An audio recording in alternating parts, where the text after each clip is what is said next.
Olivia fusillait son téléphone du regard comme s'il venait d'insulter toute sa lignée familiale. Encore un message de son patron qui exigeait un rapport urgent à 19 h un vendredi soir. Parfait, parce que visiblement sa vie privée n'était qu'une erreur de planning. Olivia à Zoé, je te jure, si ce micromanager m'envoie encore juste une petite chose, je vais lui répondre que la seule chose rapide ici, ce sera ma sortie de cette boîte. Envoyé. Grande inspiration. Elle fourra le téléphone dans son sac et marcha d'un pas martial vers la salle de pause pour un café chargé de renséures supplémentaires. À son retour à son bureau, il y avait une réponse, mais ce n'était pas Zoé. Numéro inconnu, voilà une bien belle déclaration pour un vendredi soir. Dois-je m'inquiéter de l'intégrité structurelle du bâtiment, ou est-ce plutôt une sortie métaphorique?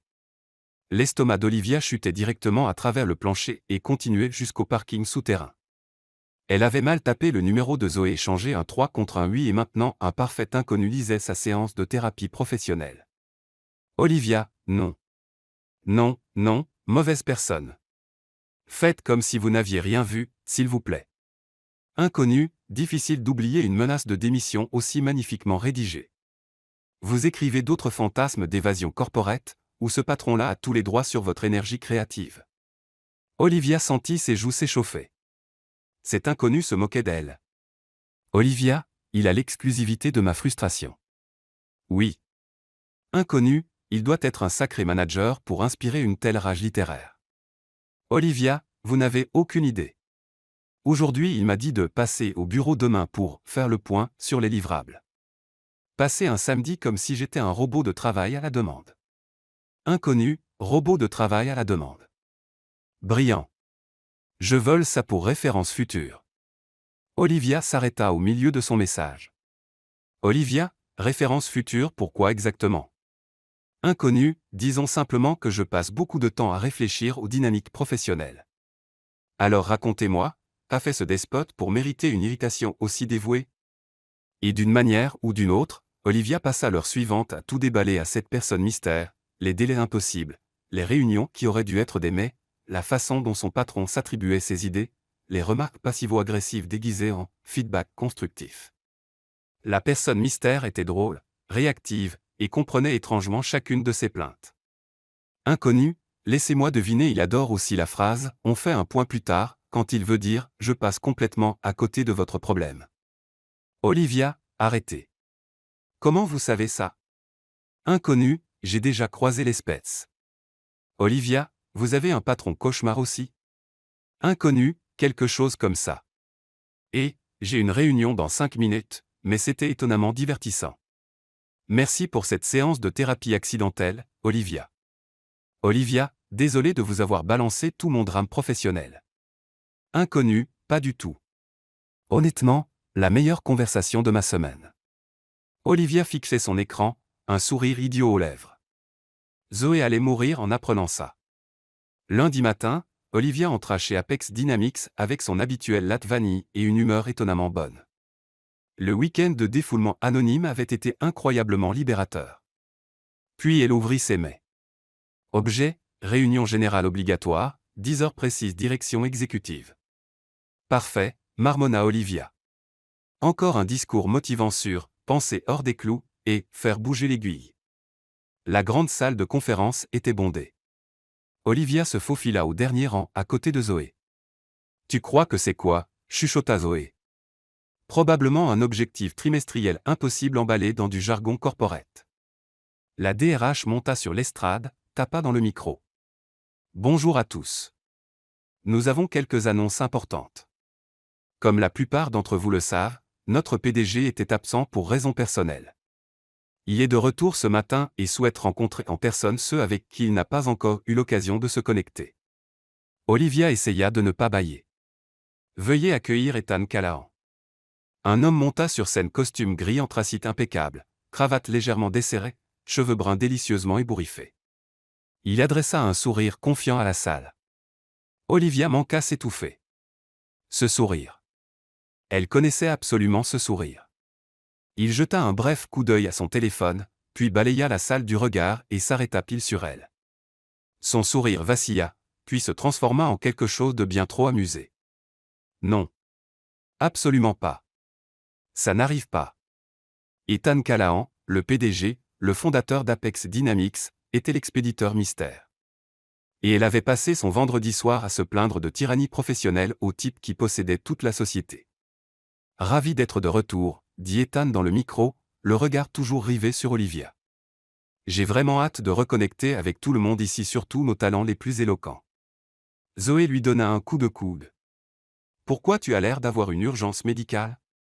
Parce que j'en ai une, souffla Olivia. Une urgence médicale de fin de carrière.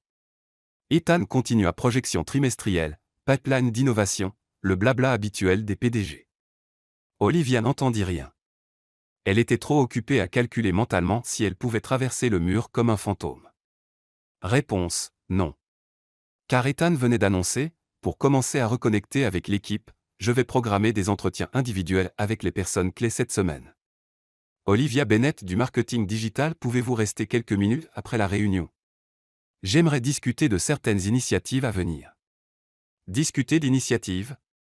La bouche de Zoé s'ouvrit toute grande. Liv, le PDG vient de te nommer. J'ai remarqué, chuchota Olivia. Je songe sérieusement à fuir au Canada.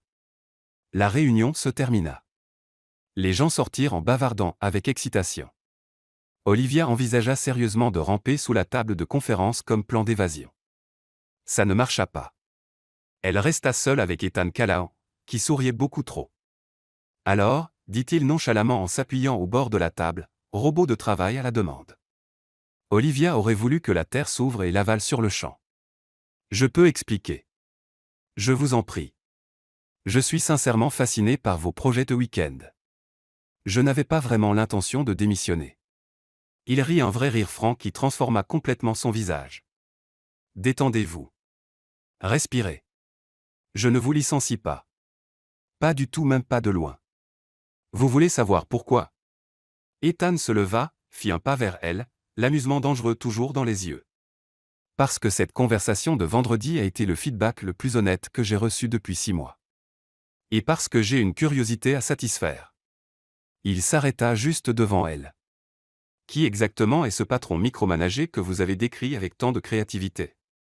Olivia cligna des yeux, puis la lumière se fit comme un train de marchandises. Je me défoulais sur Brendan, mon manager direct. Brendan Foster. Lui. Ethan hocha lentement la tête, quelque chose de presque intéressé passant dans son regard. Intéressant timing. Je suis justement en train de revoir les pratiques managériales de tous les départements.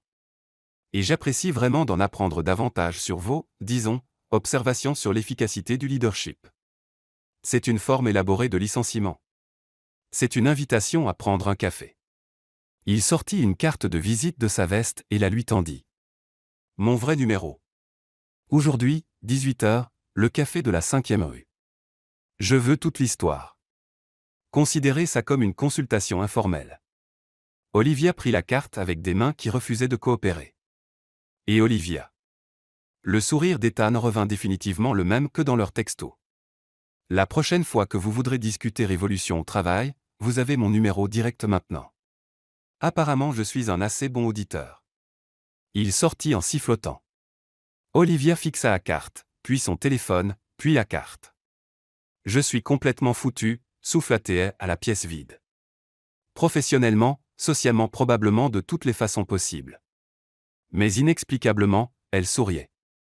Olivia changea 4 fois de tenue, puis se maudit mentalement d'avoir changé de tenue pour ce qui n'était clairement qu'une discussion professionnelle avec le PDG qui avait découvert par accident ses fantasmes de rébellion. Ce n'était pas un rencard. C'était probablement un licenciement très élaboré aromatisé au café. Elle arriva exprès avec 3 minutes de retard. Arriver trop à l'heure aurait été pathétique et trouva Ethan déjà installé à une table d'angle avec 2 cafés. Je suis arrivé en avance, dit-il en poussant l'un vers elle. J'ai deviné votre commande d'après votre personnalité par texto. Et quelle personnalité exactement? Quelqu'un qui a besoin de mots supplémentaires pour supporter l'existence corporate quotidienne. Olivia rit avant de pouvoir s'en empêcher. Bon sang, il était drôle en vrai aussi. Alors, commença Ethan en entourant sa tasse de ses mains, parlez-moi de Brendan. Sérieusement? Vous voulez vraiment entendre parler de mon manager? Je veux comprendre pourquoi l'une de mes employées les plus talentueuses envisageait une sortie théâtrale vendredi dernier. La plus talentueuse? Vous ne connaissez même pas mon travail. Je vous ai goglé. Il sortit son téléphone, fit défiler. Cette campagne que vous avez conçue pour le lancement produit du deuxième trimestre, augmentation de l'engagement de 287%. La stratégie réseaux sociaux que vous avez proposée le mois dernier et que Brendan a réussi à présenter comme la sienne brillante. Elle aurait dû être mise en œuvre immédiatement. La tasse d'Olivia s'immobilisa à mi-chemin de sa bouche. Vous saviez qu'il s'était attribué ça? Je m'en doutais. Maintenant je confirme. Ethan s'adossa, l'air sérieux. Alors racontez-moi tout. Et d'une certaine façon Olivia raconta tout, les demandes de dernière minute impossibles, les réunions inutiles, la façon dont Brendan descendait ses idées devant tout le monde pour les présenter comme les siennes plus tard, les retours vagues genre « ça ne me semble pas bon », sans jamais expliquer ce que « bon » voulait dire. Ethan écouta avec une attention totale, posant parfois des questions, prenant des notes sur son téléphone. Le pire, continua Olivia, maintenant sur son deuxième café et sans filtre, c'est qu'il utilise ces phrases de poster motivants comme si c'était de vraies stratégies de management. La semaine dernière, quand je lui ai montré une erreur système critique qui a effacé 3 semaines de contenu, il m'a sorti « Tout recul est un tremplin pour un retour en force ». Ethan 3 semaines de travail, parti en fumée. Ce n'était pas un tremplin. C'était une catastrophe. Elle s'arrêta, inspira. Pardon, je vous ai appelé Ethan. Monsieur Callahan, monsieur, votre majesté exécutive. Ethan riait si fort qu'il dut s'essuyer les yeux. S'il vous plaît, ne m'appelez plus jamais majesté exécutive. Et oui, appelez-moi Ethan. Vu que vous avez déjà partagé avec moi des plans détaillés d'évasion professionnelle, je pense qu'on peut se passer des formalités. Vous allez vraiment pas me virer? Son expression devint plus sérieuse. Je peux vous dire quelque chose? Elle hocha la tête. J'étais absent 3 mois parce que mon père a eu un gros problème de santé. J'ai passé tout ce temps à l'hôpital, complètement déconnecté d'Apex. Et quand je suis revenu, il s'arrêta, j'ai réalisé que beaucoup de choses se passaient dont je n'avais pas connaissance. Des managers en qui j'avais confiance, disons, ne reflétaient pas la culture d'entreprise que je voulais construire. Oh. Donc non, je ne vous vire pas. Je vous remercie d'avoir été honnête, et je vais creuser certaines choses. Olivia sentit quelque chose d'étrange dans sa poitrine, gratitude, soulagement, attirance pour quelqu'un qui écoutait vraiment. Non, définitivement pas la dernière.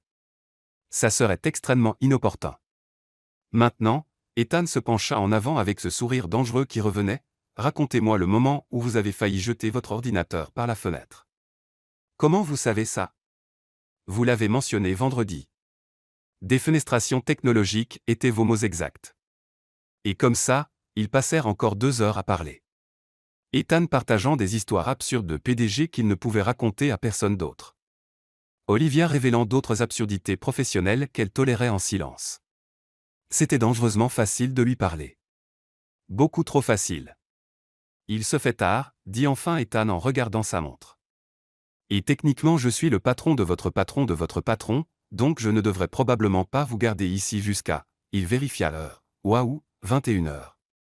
Techniquement c'est vous qui m'avez invité. Techniquement c'est vous qui avez menacé d'abandonner l'entreprise en premier. Ils sortirent ensemble dans l'air frais du soir. Olivia avait oublié sa veste. Tenez. Ethan ôta sa veste de costume et la posa sur ses épaules avant qu'elle puisse protester. Le tissu était chaud, sentait l'eau de Cologne chère et quelque chose d'uniquement lui. Ethan. Rendez-la-moi lundi. Ça vous donnera une excuse pour passer à mon bureau. Il sourit, salua et monta dans un Uber. Olivia resta sur le trottoir enveloppée dans sa veste, son bon sens faisant des choses très peu professionnelles. Vendredi matin, Olivia prenait un café dans la salle de pause quand Zoé déboula, pratiquement vibrante. Liv, t'as vu le mail? Quel mail? Brendan a été muté au bureau de Phoenix, et toi t'as été promue directrice marketing. Le café manqua de s'échapper complètement de la tasse d'Olivia. Quoi? C'est sorti annonce RH officielle.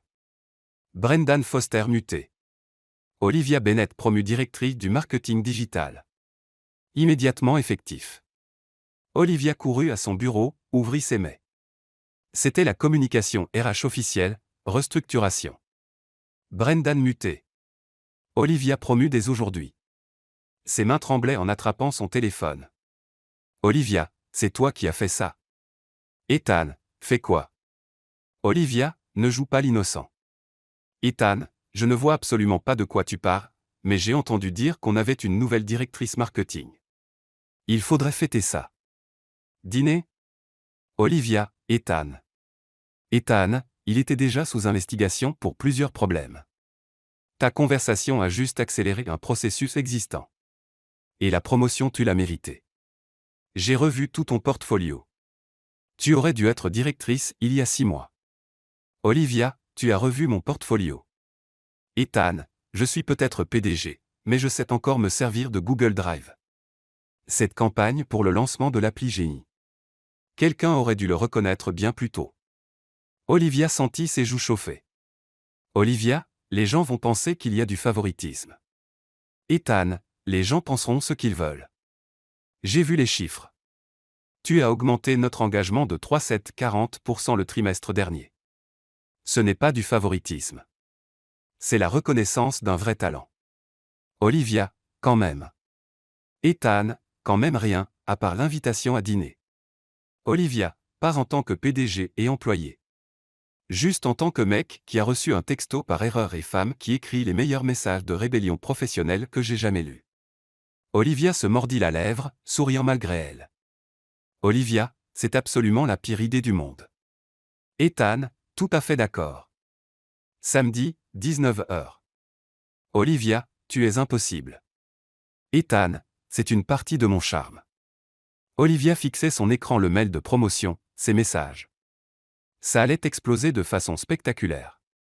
C'était écrit dans les étoiles corporate manuel RH, page 1, ne sortez pas avec le PDG.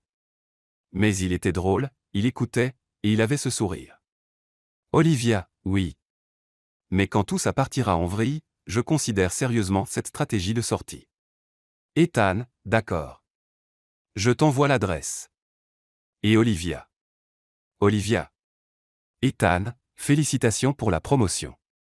Tu es incroyable dans ce que tu fais. Zoé apparut derrière son bureau. Pourquoi tu rougis et tu souris? Et attends, c'est le PDG? Tu textes avec le PDG? Zoé, je peux expliquer. Explique alors. Parce que la dernière fois que j'ai vérifié, tu voulais quitter cette boîte. Olivia regarda son téléphone, la veste d'Ethan toujours accrochée à sa chaise, sa vie qui avait complètement basculé en une semaine. Tu te souviens du texto au mauvais numéro dont je t'ai parlé? Les yeux de Zoé s'écarquillèrent. Non. Si. Non. Si. Liv, tu as envoyé ce message au PDG. Je ne savais pas que c'était lui. Et maintenant je crois que j'ai un rencard avec lui samedi. Zoé hurla assez fort pour que la moitié de l'étage se retourne. Zoé chute. Tu vas sortir avec le PDG après avoir menacé de quitter sa société. Quand tu le dis comme ça sonne encore pire. Parce que ça l'est. Zoé lui attrapa les épaules. Liv, c'est dingue. Attends, c'est plutôt incroyable. Il est magnifique, il a réussi, et apparemment il a de l'humour face à la rébellion corporate. C'est probablement une très mauvaise idée. Probablement. Mais aussi peut-être la meilleure très mauvaise idée de tous les temps. Zoé sourit. Alors tu mets quoi? Samedi soir, 18h45. Olivia vivait une petite crise devant son miroir de salle de bain. La robe était bien, non? Ni trop habillée, ni trop décontractée. Ethan avait dit dîner mais sans préciser le genre. Ça pouvait être pizza. Ça pouvait être étoilé. D'après l'adresse qu'il avait envoyée, c'était définitivement la seconde option. Elle arriva à 19h03 Fashionabilité et trouva Ethan qui l'attendait devant le restaurant. Jean sombre, chemise blanche manches retroussées, pas de cravate, cheveux un peu plus ébouriffés que son look PDG. Il était injustement séduisant. Tu es sublime, dit-il. Tu n'as pas de costume. Je t'avais dit que je n'étais pas en mode PDG ce soir, juste Ethan. Et moi je suis juste Olivia. Tu as toujours été juste Olivia. Depuis le premier texto. Ils entrèrent. Le restaurant était élégant mais pas gain des briques apparentes, lumière douce, vraie personnalité. Je connais le propriétaire, dit Ethan en s'asseyant. On était à la fac ensemble. Je l'ai empêché de faire des décisions vraiment regrettables en deuxième année. Quel genre de décision? Il voulait se faire tatouer le nom de son ex en caractères chinois qu'il ne savait pas lire au cou. Olivia s'étouffa dans son verre d'eau. Le dîner fut parfait. Ils parlèrent de tout, comment Ethan avait lancé Apex dans son minuscule appartement, comment Olivia avait choisi le marketing parce qu'elle adorait comprendre ce qui faisait connecter les gens aux idées, leur obsession commune pour les podcasts true crime, ce moment gênant que tout le monde a aux soirées d'entreprise. Tu n'as pas dansé sur une table, dit Ethan. Absolument si. À la soirée de Noël l'an dernier. Zoé a la vidéo. Il faut que je voie cette vidéo. Absolument pas. Trop tard. C'est maintenant une exigence de développement professionnel. En tant que PDG, je dois évaluer les compétences de coordination. Tu es ridicule. Tu l'as déjà dit. Je commence à penser que c'est un compliment. Tout se passait incroyablement bien jusqu'à l'arrivée du dessert, quand une voix féminine retentit derrière eux, Ethan. Ils se retournèrent tous les deux. Une grande blonde en tailleur rouge puissant se tenait là, expression soigneusement neutre mais regard acéré. Vanessa. Tout le langage corporel d'Ethan changea. Salut. Je ne m'attendais pas à te croiser ici. Son regard passa à Olivia avec une curiosité évidente. Et en charmante compagnie. Avant qu'Olivia puisse répondre, Ethan coupa, Vanessa, voici Olivia. Olivia Vanessa. Juste Olivia. Pas de contexte, pas d'explication. Quelque chose de froid se posa dans l'estomac d'Olivia. Enchantée, dit Vanessa avec un sourire qui n'atteignait pas les yeux. Ethan et moi nous connaissons depuis des années. Associés, en réalité. Enfin ancien associé. C'est compliqué. Compliqué, semblait être le thème. Je ne vais pas vous déranger plus longtemps, continua Vanessa, bien qu'elle ne bougeât pas, mais Ethan, il faudra qu'on parle bientôt du meeting investisseur. Tu évites mes appels. J'ai été occupé. Je vois ça. Ses yeux glissèrent encore vers Olivia. Eh bien, bonne soirée. Elle s'éloigna avec grâce, laissant une tension assez épaisse pour être coupée au couteau. Le silence s'étira. Ex, demanda enfin Olivia, essayant de paraître détachée. Ouais. Il y a 2 ans. Il passa une main dans ses cheveux, ce geste nerveux qu'elle avait déjà remarqué. C'est compliqué. Elle a connecté Apex à des investisseurs majeurs au début. On était ensemble, puis plus, mais on a encore des liens professionnels. Elle veut, il s'arrêta, frustré. Elle veut que tout redevienne comme avant. Et toi? Non. Absolument pas.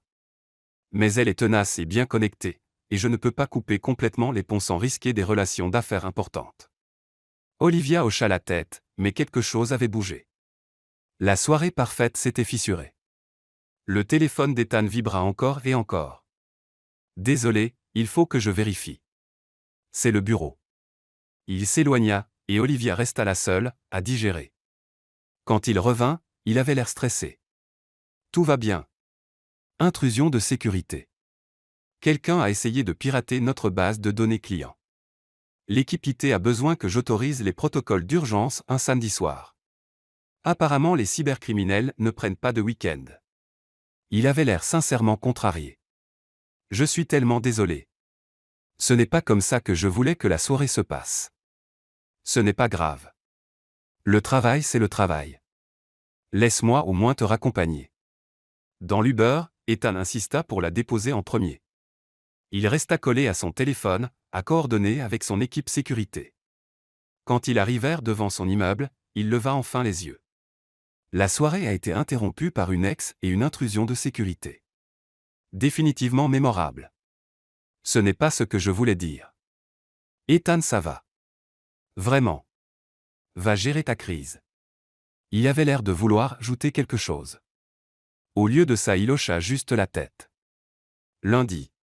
On parlera lundi. Promis. Olivia sortit et regarda la voiture s'éloigner. Dans son appartement, Zoé l'attendait avec du vin et des questions. Alors c'était comment? C'était déroutant. Déroutant bien ou déroutant mal? Déroutant. Je ne sais pas. Elle raconta tout, le dîner parfait, Vanessa, l'intrusion, la distance qu'il avait prise après. Liv, dit Zoé prudemment, il t'a probablement présenté comme « juste Olivia », parce que vous étiez en public et que vous n'êtes pas encore officiellement quoi que ce soit. Ou parce qu'il me voit vraiment juste comme une employée à qui il est arrivé de texter. Tu n'y crois pas. Tu as vu comment il te regardait. Et si c'était juste de l'attirance physique? Et si quand ça s'estompe, je redeviens juste une employée? Et si ce n'était pas? Et si c'était vrai? Olivia se roula en boule sur le canapé, fixant son téléphone. Il vibra. Ethan, désolé pour ce soir. Vraiment désolé. Je te revaudrai ça. Olivia, comment va la situation sécurité? Ethan, sous contrôle pour l'instant. Je vais y passer toute la nuit par contre. Olivia, café et bonne chance alors. Ethan, Olivia. Olivia. Ethan, ce soir a été la meilleure soirée que j'ai eue depuis des années. Même avec les catastrophes. Surtout avant les catastrophes. Olivia sourit à son écran malgré tout. Olivia, on parlera lundi. Ethan, lundi. Sans interruption, promis. Mais lundi arriva avec ses propres complications. Quand Olivia arriva au bureau, Ethan était introuvable, et Vanessa était assise dans la grande salle de conférence avec toute l'équipe exécutive, l'air parfaitement à sa place. Olivia se figea dans le couloir, regardant à travers la paroi vitrée. Vanessa trônait en bout de table comme si l'endroit lui appartenait, gesticulant avec animation tandis que le VP Opération, le CFO et le directeur produit hochaient la tête. Elle avait une présentation ouverte graphique, courbe, tout le tremblement. C'est quoi ce bordel? Zoé apparut à côté d'Olivia, café à la main. Je n'en ai absolument aucune idée. C'est l'ex de samedi. Yep. Et elle est là avec l'équipe exécutive, apparemment. Elles regardèrent Vanessa rire à une remarque du CFO, lui toucher le bras avec désinvolture. Elle avait l'air parfaitement à l'aise, comme si elle n'était jamais partie. Le téléphone d'Olivia vibra. Ethan, tu peux passer à mon bureau? Faut qu'on parle. Son estomac se noie. Olivia, maintenant? Ethan, s'il te plaît.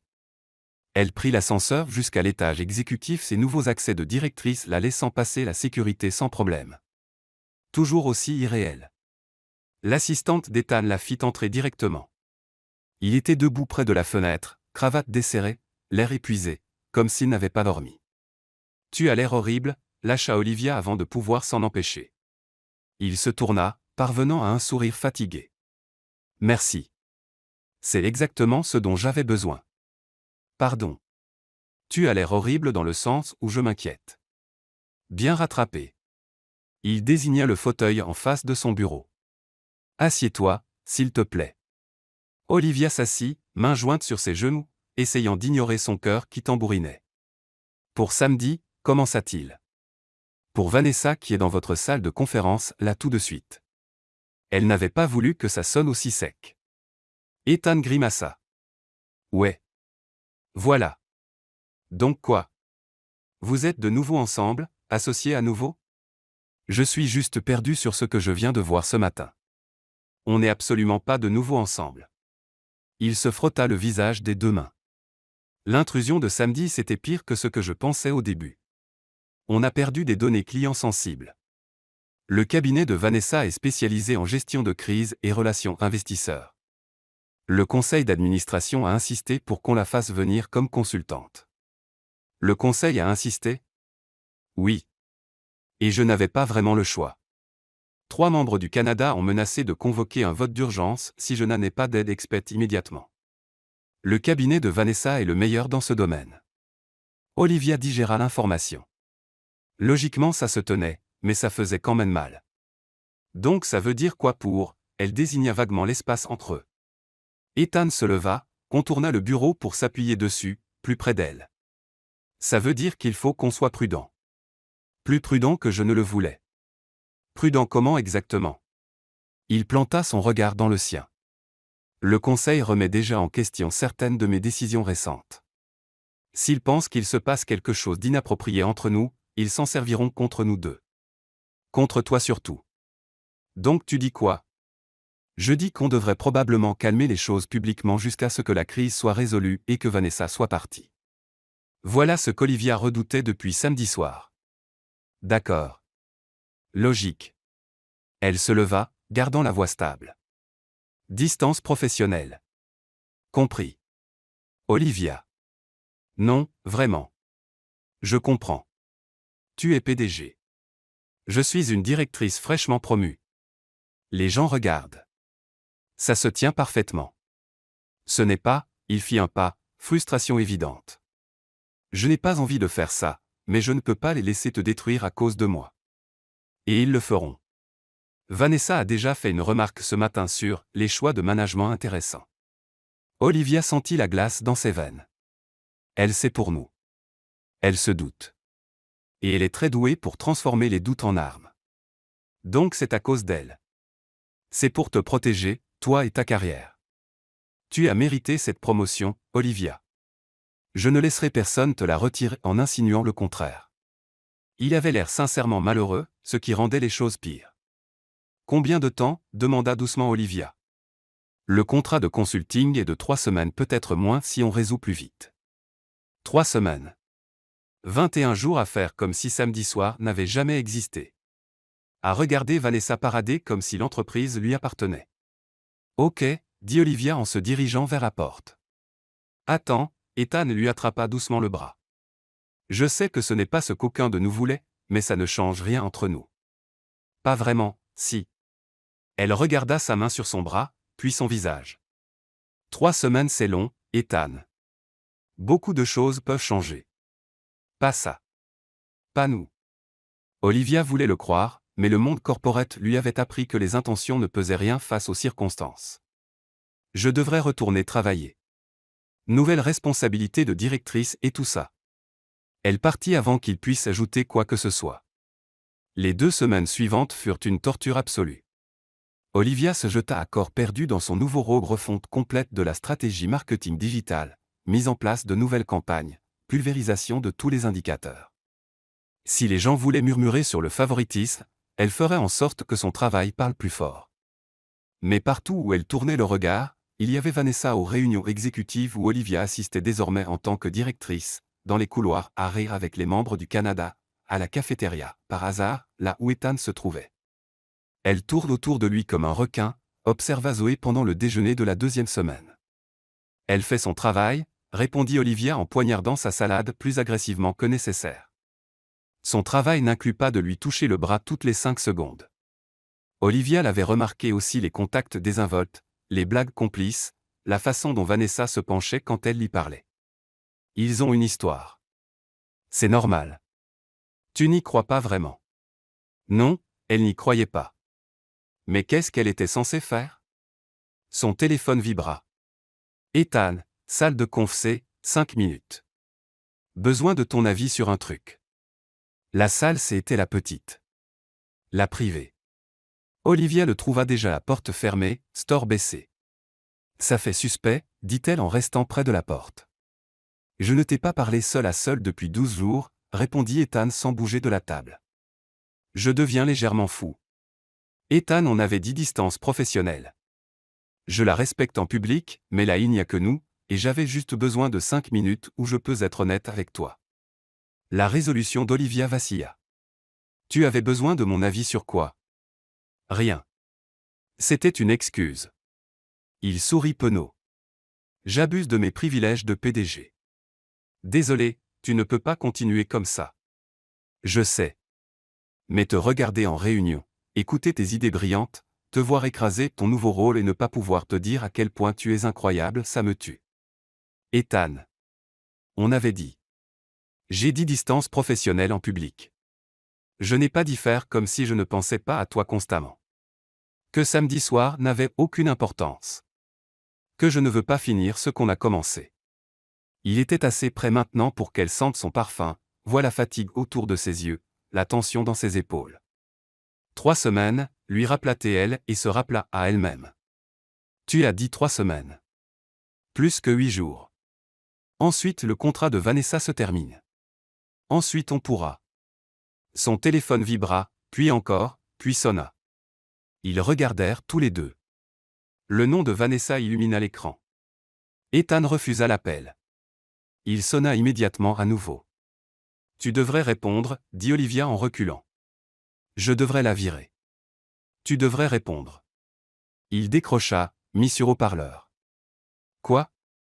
Réunion d'urgence du conseil tout de suite. Ils se rassemblent dans la grande salle. Quelque chose à propos de l'enquête sur la fuite de données clients. La voix de Vanessa était nette, professionnelle. Il faut que tu sois là. J'arrive. Il raccrocha, frustration teinte sur tout son visage. Désolé. Vas-y. Ça va. Non, ça ne va pas. Rien dans cette situation ne va. Plus que 8 jours, dit Olivia en essayant de sourire. On peut gérer 8 jours. Sauf qu'il ne le pouvait pas. Parce que cet après-midi-là, tout explosa. Olivia était dans son bureau à revoir des analytics de campagne quand son téléphone s'alluma avec un texto d'un numéro inconnu. Inconnu, je me suis dit que tu devrais voir ça avant que ça devienne public. Une image se chargea. C'était une photo d'elle et Ethan prise au café il y a 2 semaines assis près, riant, complètement absorbés l'un par l'autre.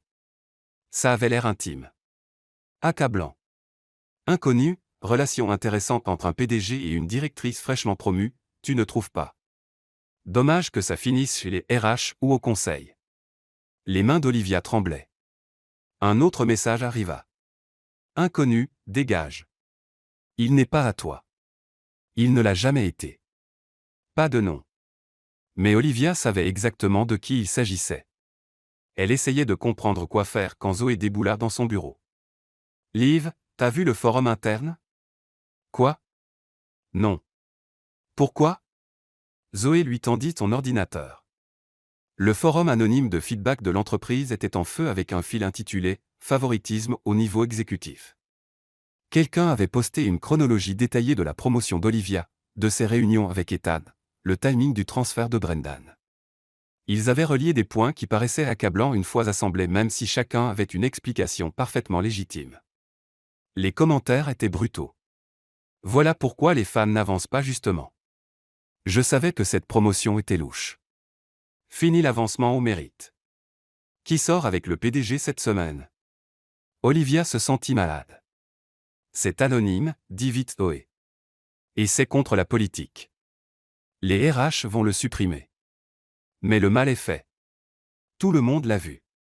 Il faut que tu parles à Ethan. Je peux pas. Ça va juste empirer les choses. Son téléphone vibra encore. Ethan cette fois. Ethan, mon bureau. Tout de suite. Quand elle arriva, il faisait les 100 pas comme un animal en cage. Vanessa était assise dans un fauteuil, l'air inquiète mais aussi étrangement satisfaite. Tu as vu le forum, dit Ethan sans préambule. Ouais. L'IT trace l'adresse IP. On va trouver qui a posté. Est-ce que ça change quelque chose? Tout le monde l'a déjà vu. Tout le monde pense déjà. Elle ne put pas finir sa phrase. Les RH préparent une déclaration, intervint Vanessa avec aisance, pour clarifier que la promotion de Madame Bennett était basée entièrement sur le mérite et recommandée par plusieurs chefs de département, pas juste Ethan. Ce qui est vrai, ajouta Ethan avec force. Chaque mot est documenté. Mais la perception fait la réalité en politique d'entreprise, continua Vanessa. Et en ce moment la perception est problématique pour vous deux. Olivia regarda Ethan, Vanessa, le désastre qui se déroulait autour d'eux. Vous proposez quoi? Demanda-t-elle, la voix vide. Vanessa se leva, lissant sa jupe. Je propose que vous mainteniez tous les deux une distance professionnelle maximale. Pas de réunion privée, pas de communication personnelle, tout passe par les canaux officiels. Et Ethan, elle se tourna vers lui, le conseil est déjà nerveux sur des décisions de management. Ça n'aide pas. Je me fous de ce que pense le conseil. Olivia a mérité. Je sais qu'elle a mérité, coupa Vanessa, mais ses yeux disaient autre chose. Mais là il faut que tu te soucies de l'image. Vous deux. Olivia se sentait piégée, acculée, comme si chaque mouvement serait le mauvais. Je devrais y aller, dit-elle doucement. Olivia, commença Ethan. Elle a raison sur l'image. Surtout. Olivia se dirigea vers la porte. Je vais rester hors de ton chemin. Ce n'est pas ce que je veux. Mais c'est ce dont on a besoin, non? Elle partit avant qu'aucun des deux puisse répondre.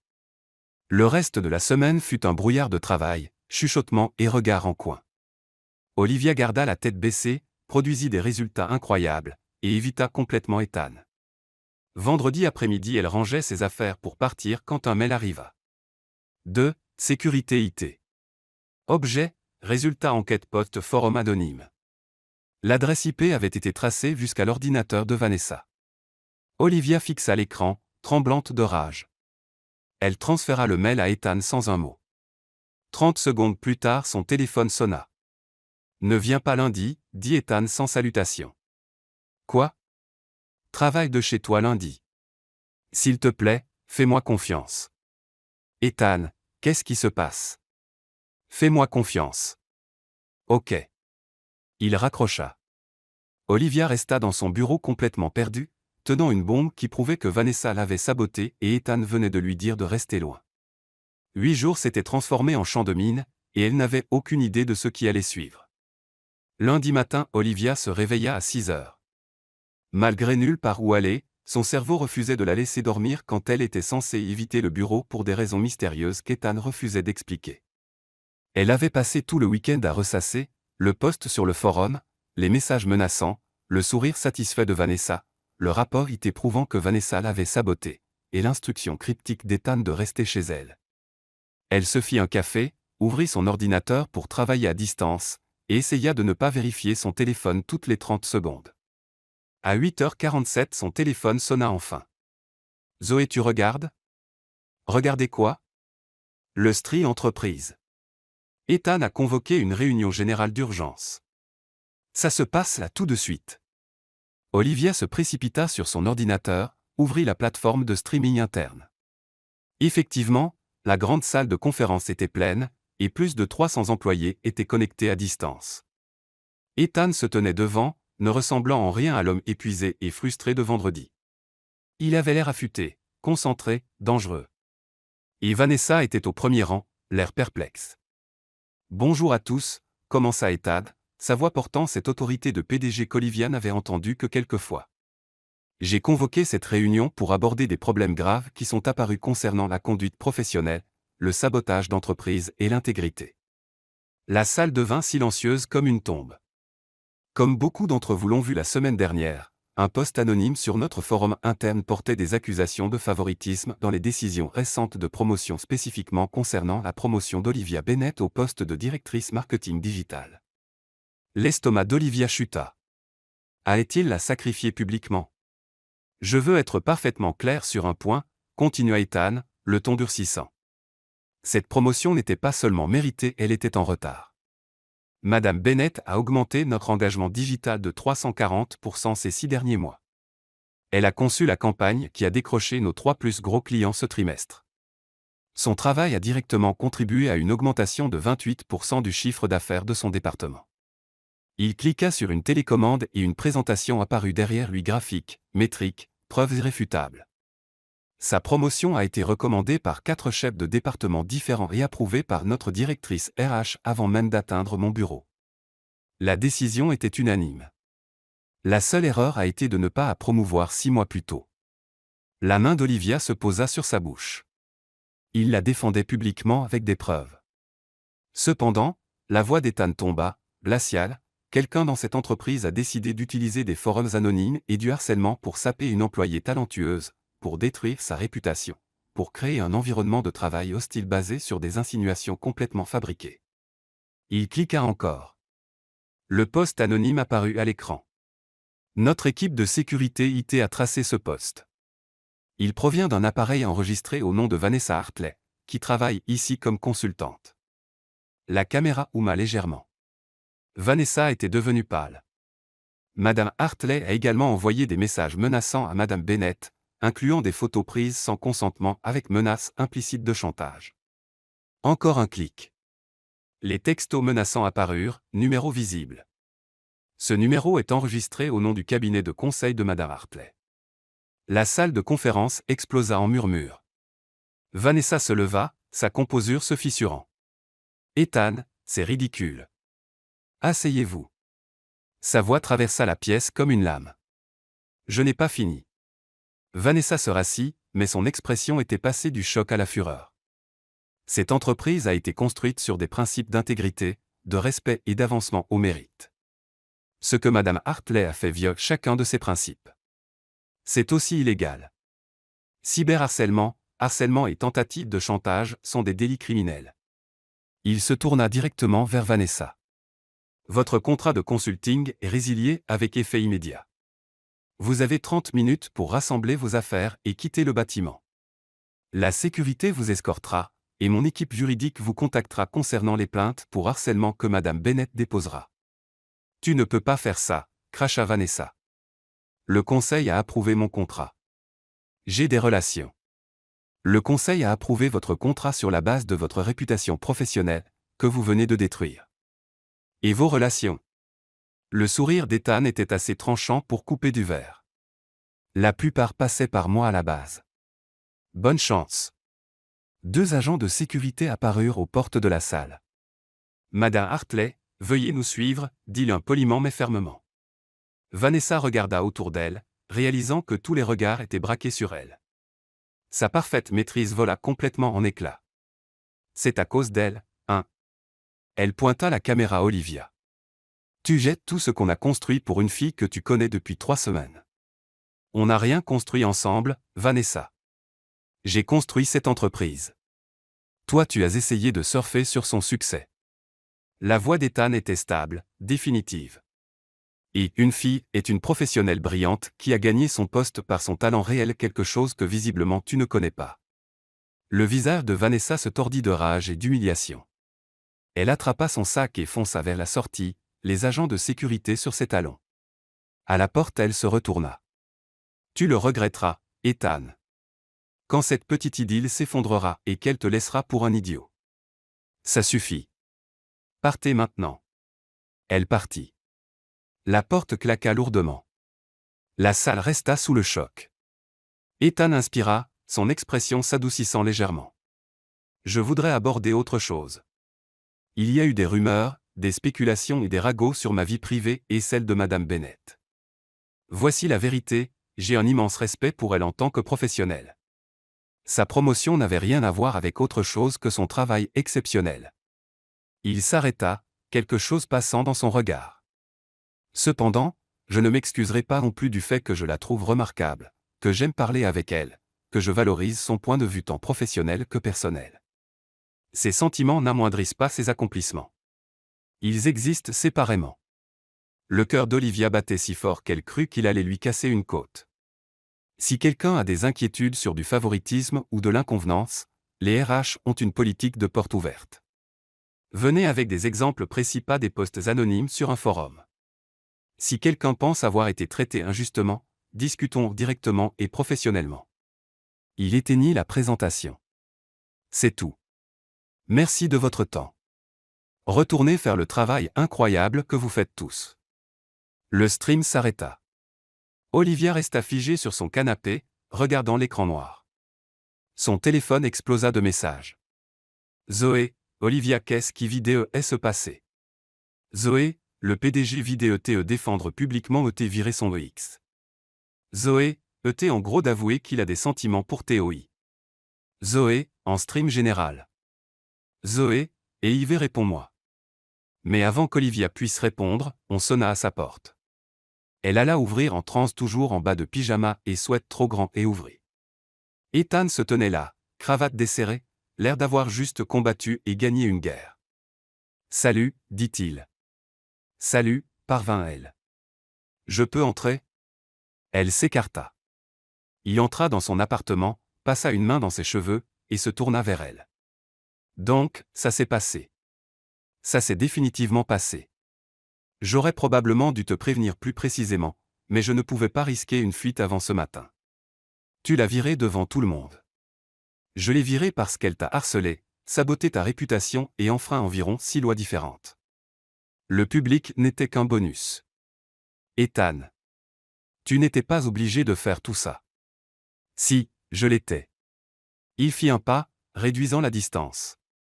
Je t'avais dit que je ne laisserais personne abîmer ta carrière à cause de moi. Il s'est avéré que la menace n'était-elle pas nous. Ton conseil va devenir fou. Le conseil s'en remettra. J'ai la documentation pour tout son harcèlement, tes métriques, les raisons légitimes de chaque décision que j'ai prise. Ils n'ont rien sur quoi s'appuyer. Mais. Pas de mais. Il tendit la main, prenant doucement les siennes. J'ai passé 3 semaines à essayer de te protéger en gardant mes distances. Tout ce que ça a fait, c'est donner à Vanessa l'espace pour empirer les choses. Donc j'arrête cette stratégie. Quelle est la nouvelle stratégie? La nouvelle stratégie, c'est l'honnêteté, la transparence, et ne plus cacher ce que je ressens pour toi parce que quelqu'un pourrait avoir un problème avec ça. Le souffle d'Olivia se bloqua. Ce que tu ressens pour moi. Allez, Olivia. Tu devais savoir.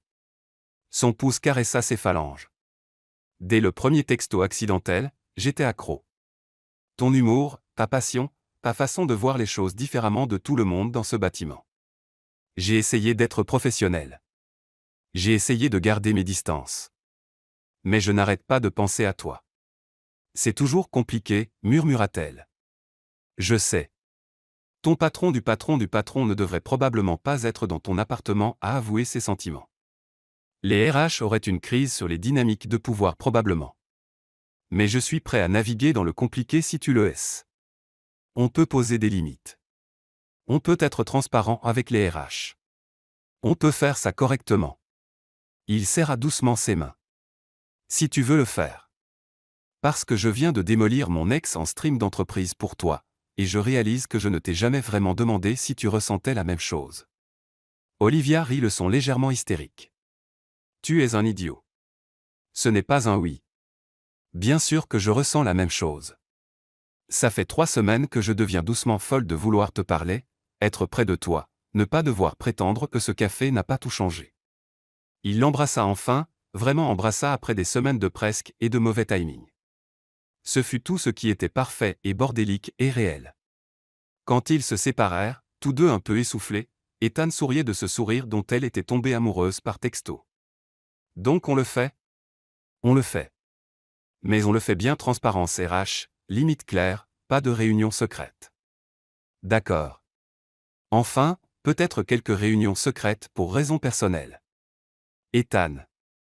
Je plaisante. À peu près. Il la serra contre lui. Je devrais probablement te laisser t'habiller et commencer ta journée de travail. Je t'ai dit de travailler de chez toi parce que je savais que ce matin allait être le chaos, et je ne voulais pas que tu gères les retombées immédiates en personne. Il embrassa son front. Mais maintenant que Vanessa est partie et que tout est public, tu peux revenir demain si tu veux. Et si les gens sont bizarres avec ça? Alors on gérera ensemble professionnellement. Mais Olivia, ton travail parle de lui-même. Les métriques ne mentent pas. Quiconque a un problème avec toi devra passer par des preuves documentées que tu es exceptionnel dans ton job. Elle se blottit contre lui, sentant enfin la tension de 3 semaines se relâcher. Merci de m'avoir défendu comme ça. Merci d'être digne d'être défendu. Et d'avoir texté le mauvais numéro ce jour-là. Meilleur mauvais numéro de tous les temps. Mardi matin, Olivia entra chez Apex Dynamics en s'attendant à des chuchotements, des regards, des jugements. À la place, elle reçut une ovation debout du département marketing. Vous vous foutez de moi, dit Marcus, un de ses équipiers, quand elle parut confuse. Tu as survécu à une tentative de sabotage de l'ex-psychopathe du PDG et tu ressors avec une validation publique de ton travail. Tu es une légende. Je ne suis vraiment pas. Les métriques qu'Ethan a montrées hier étaient dingues, ajouta une autre collègue. 340% d'augmentation d'engagement. Ce n'est pas du favoritisme. C'est juste être incroyable dans son boulot. Zoé apparut avec un café. Tu vois? Je t'avais dit que ça irait. Tu n'as rien dit de tel. Tu paniquais avec moi tout le week-end. Vrai, mais je revendique rétroactivement avoir été confiante tout du long. La première réunion de la journée d'Olivia était le point hebdo-marketing.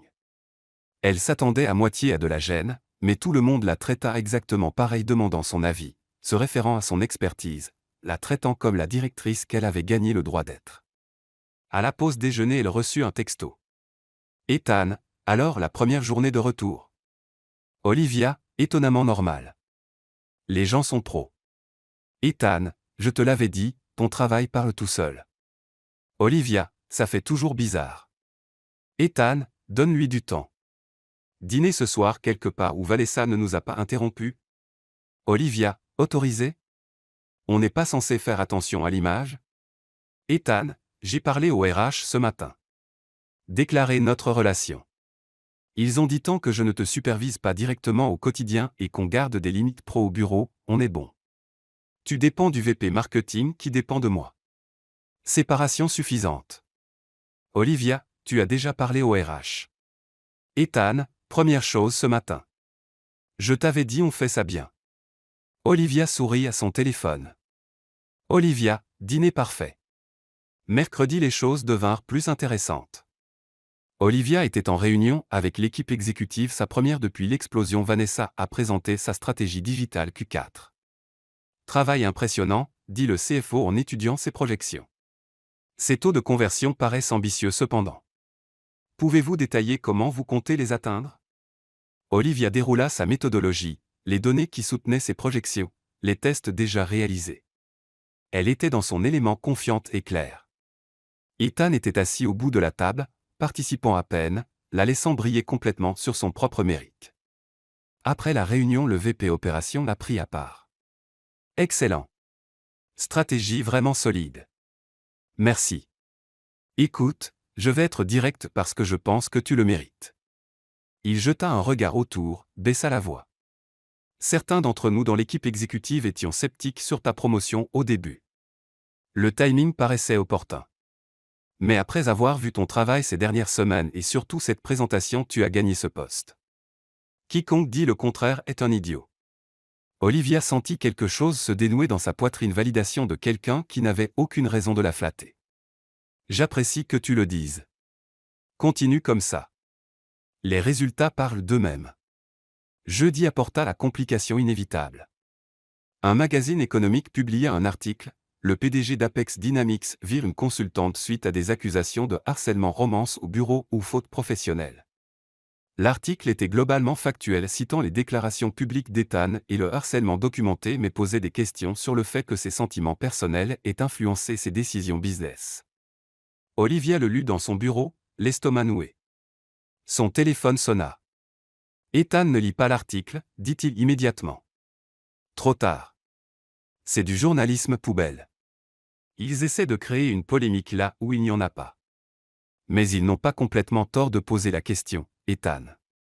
Tu as viré ton ex et défendu publiquement. Les gens vont se poser des questions. Qu'ils se les posent. Notre équipe juridique a déjà envoyé une déclaration à la publication avec toute la documentation du harcèlement de Vanessa Log-IT, message menaçant, tout. S'ils veulent en faire une histoire, on a des preuves à foison. Ça ne va pas disparaître facilement. Je sais. Mais on savait que ça ne serait pas simple. Sa voix s'adoucit. Tu vas bien. Je vais bien. Juste inquiète pour toi, ta réputation. Ma réputation ira bien. Le conseil a reçu toute la documentation hier. Même les sceptiques ont admis que Vanessa avait franchi toutes les lignes. Cet article n'est que du bruit. Ethan, dîner ce soir. Je pense taille et te regarder manger ton pas de taille en stressant pendant que je te convainc que tout ira bien. C'est bizarrement précis. J'apprends tes schémas. Taille parfait. Vendredi après-midi, le conseil convoqua une réunion d'urgence. Ethan y était depuis 3 heures. Olivia essaya de se concentrer sur le travail, mais toutes les 30 minutes, elle vérifiait son téléphone. Rien. À 16h47, Oé déboula dans son bureau. La réunion du conseil vient de se terminer. Ethan sort. Il a l'air, je sais pas si c'est bon ou mauvais. Olivia ouvrit l'annuaire entreprise, survola l'extension d'Ethan. Avant qu'elle puisse appeler, la porte de son bureau s'ouvrit.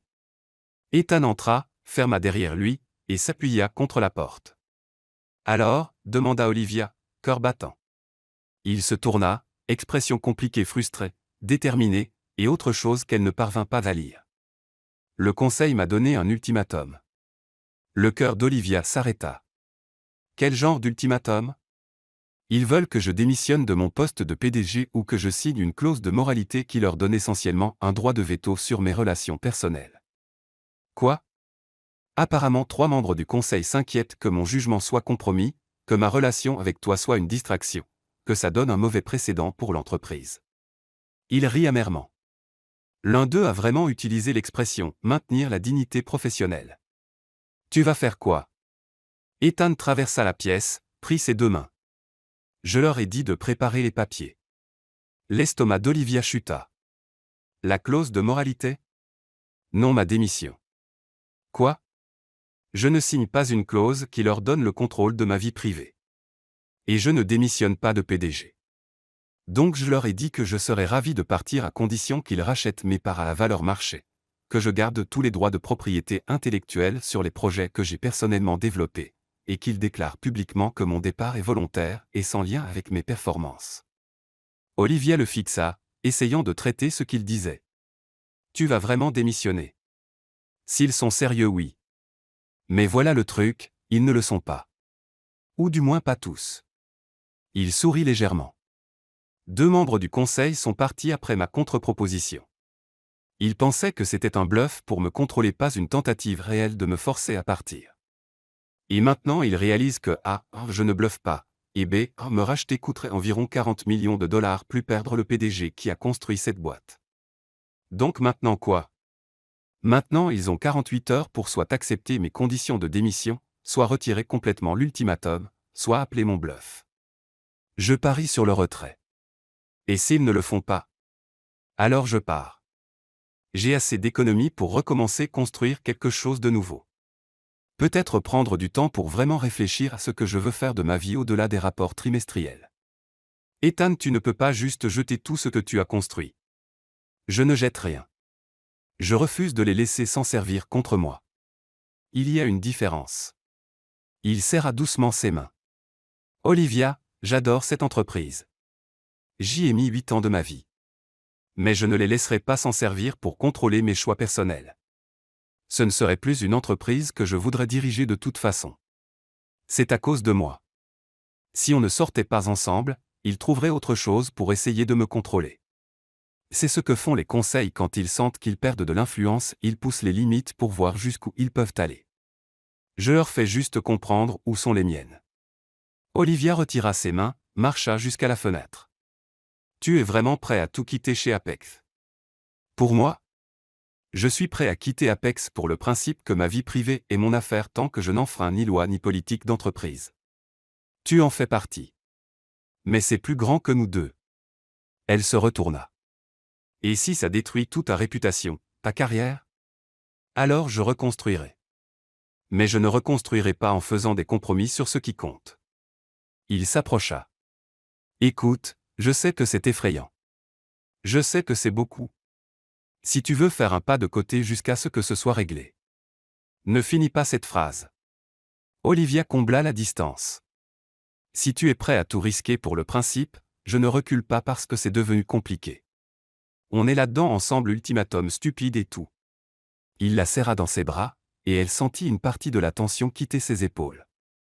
Je suis censé être le PDG courageux qui prend position, murmura-t-il dans ses cheveux. Tu n'es pas censé avoir à gérer ce niveau de drame corporate. Trop tard. J'y suis déjà. Nous y sommes tous les deux. Son téléphone vibra. Il vérifia et lui montra l'écran. Président du Canada, réunion reconvoquée 16 heures aujourd'hui. Veuillez assister. Nous souhaitons discuter de solutions alternatives. Solutions alternatives, lut Olivia. On dirait qu'ils reculent. On dirait qu'ils ont appelé mon bluff et découvert que ce n'était pas un bluff. Ethan rangea son téléphone. 16 heures va être intéressant. À 16 heures, Ethan entra dans la salle du conseil avec le calme confiant de celui qui tient toutes les cartes. Le président du conseil avait l'air nettement moins sûr de lui. Ethan, merci d'être venu. Nous avons reconsidéré notre discussion précédente. Je m'en doutais vu le délai court. Nous avons peut-être été précipités dans notre approche. Le conseil en a rediscuté, et nous pensons pouvoir trouver une solution plus raisonnable qui adresse les préoccupations de tous. J'écoute. Le président jeta un regard à ses collègues avant de continuer. Nous sommes prêts à retirer complètement l'exigence de clause de moralité. Nous reconnaissons que votre vie privée vous appartient à condition qu'elle n'interfère pas avec vos responsabilités professionnelles ou n'enfreigne pas la politique d'entreprise. Ce qui n'a pas été le cas, dit Ethan platement. Ce que notre revue confirme, convainc le président. Cependant, Nous aimerions demander plus de transparence sur les décisions majeures qui pourraient être perçues comme des conflits d'intérêts, pas d'approbation. Juste notification préalable et documentation du processus de décision. Ethan réfléchit. Définissez décision majeure. Promotion, licenciement ou allocation budgétaire importante impliquant quelqu'un avec qui vous avez une relation personnelle. Nous ne demandons pas de droit de veto, juste un préavis et une documentation. C'est raisonnable, dit Ethan. Je le fais déjà via les RH. Le formaliser me va. Le président parut soulagé. Alors nous sommes d'accord. Vous restez PDG. Nous mettons en place le protocole de transparence, et nous considérons l'affaire close. À une condition, ajouta Ethan. Ça ne se reproduit pas. Si le conseil a des inquiétudes sur mon leadership, on en discute directement. Plus d'ultimatum. Plus d'essais de se servir de ma vie privée comme levier de contrôle. Nous sommes adultes. Nous pouvons communiquer comme des adultes. Plusieurs membres du conseil remuèrent, mal à l'aise. D'accord, dit le président. Plus d'ultimatum. Ethan se leva, tendit la main. Alors nous avons un accord. Je ferai envoyer les protocoles de transparence mis à jour par mon assistante pour revue. Il sortit de cette salle avec son poste intact, ses principes défendus, et un point marqué. De retour à son bureau, il texta immédiatement Olivia. Ethan, crise évitée. Toujours PDG. Le conseil a reculé. Dîner pour fêter ça. Olivia, je paye. Tu l'as mérité. Ethan, marché conclu. Je te prends à 19h. Ce soir-là, il allèrent dans un petit restaurant italien où personne ne se souciait de politique d'entreprise ou d'ultimatum du conseil. Donc tu as juste appelé leur bluff, dit Olivia devant une carbonara. Et ils ont plié. Ils ont plié parce que me racheter aurait été un cauchemar financier et trouver un PDG remplaçant qui connaît l'entreprise aussi bien que moi aurait pris des mois. C'était un risque calculé basé sur la connaissance de ma propre valeur. C'est soit brillant soit insensé. Un peu des deux. Il but une gorgée de vin. Mais ça a établi quelque chose d'important. Je suis PDG parce que je suis bon, pas parce que je les laisse micromanager ma vie. C'est un précédent qui vaut la peine d'être posé. Tu sais quelle a été la meilleure partie d'aujourd'hui ? Demanda Olivia. Quoi ? Réaliser qu'on va vraiment s'en sortir. Pas parfait, pas sans complications, mais s'en sortir.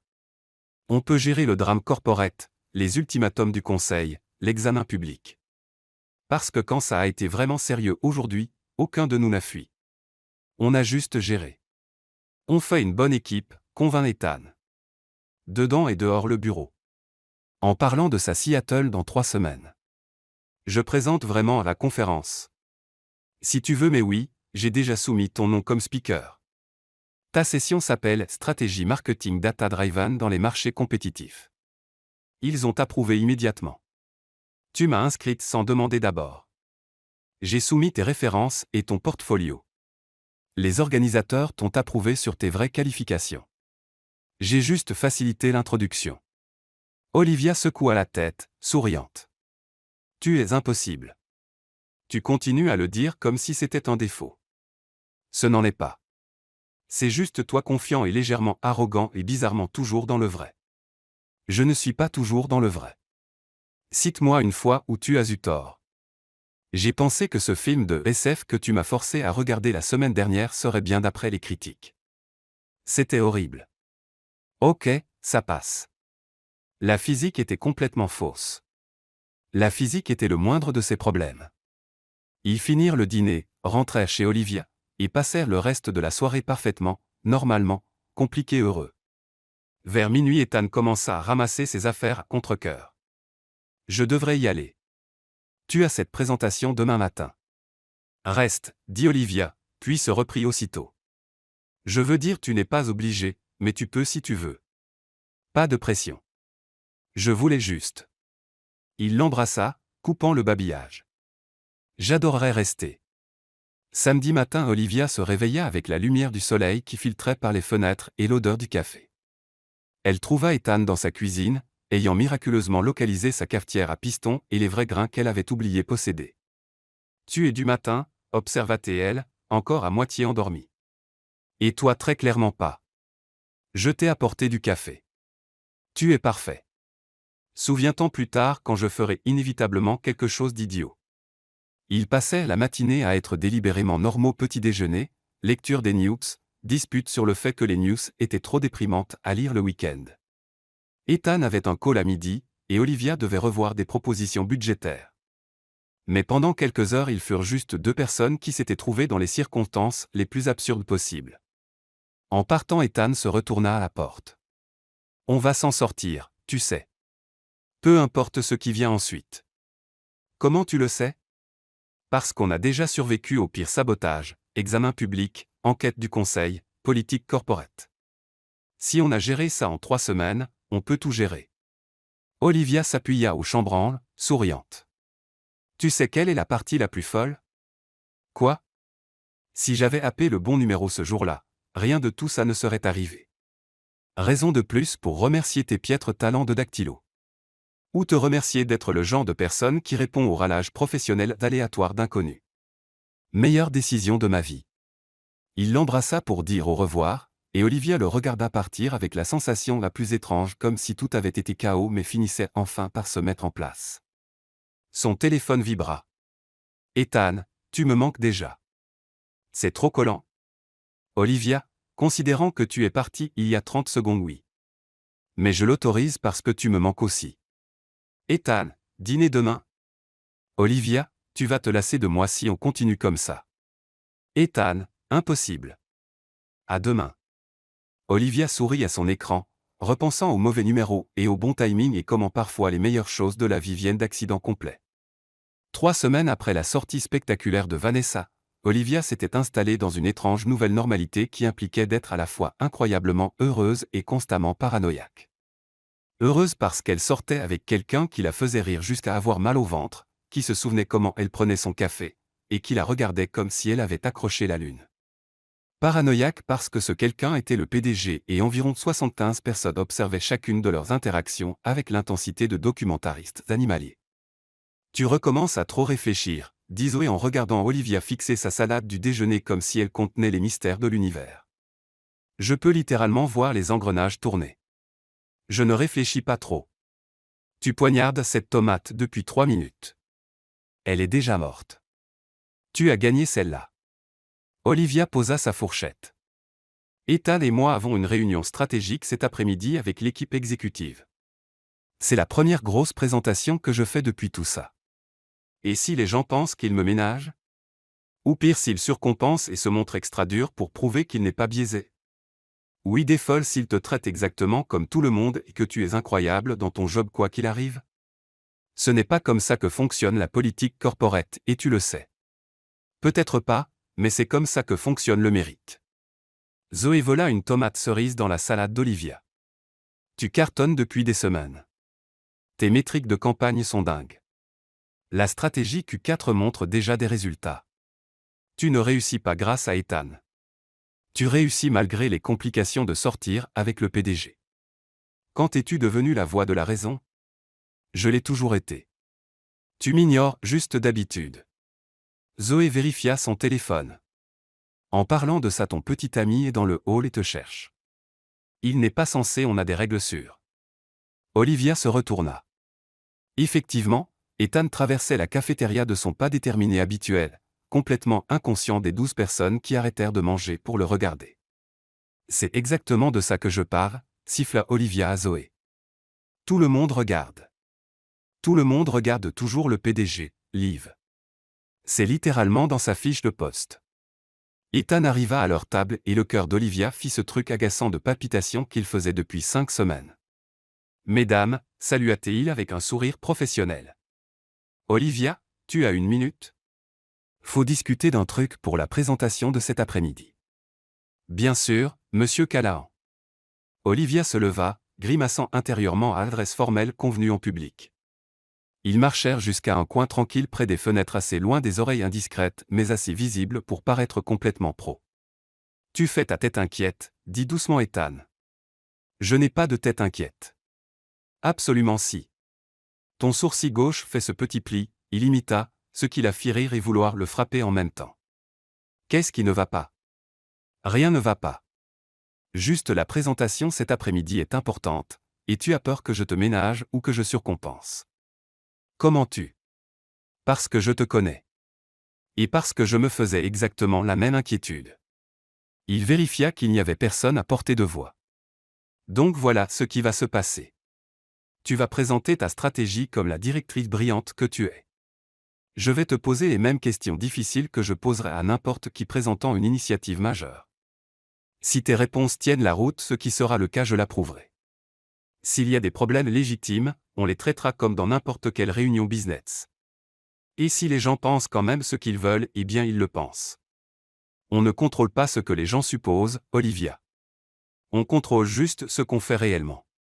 Et ce qu'on fait réellement, c'est deux pros qui sortent ensemble et gèrent une réunion business normale. Rien dans tout ça n'est normal. Juste. Son expression s'adoucit. On est toujours OK pour ce soir. Chez toi ou chez moi? Chez toi. J'apporte le traiteur. Tu choisis le film.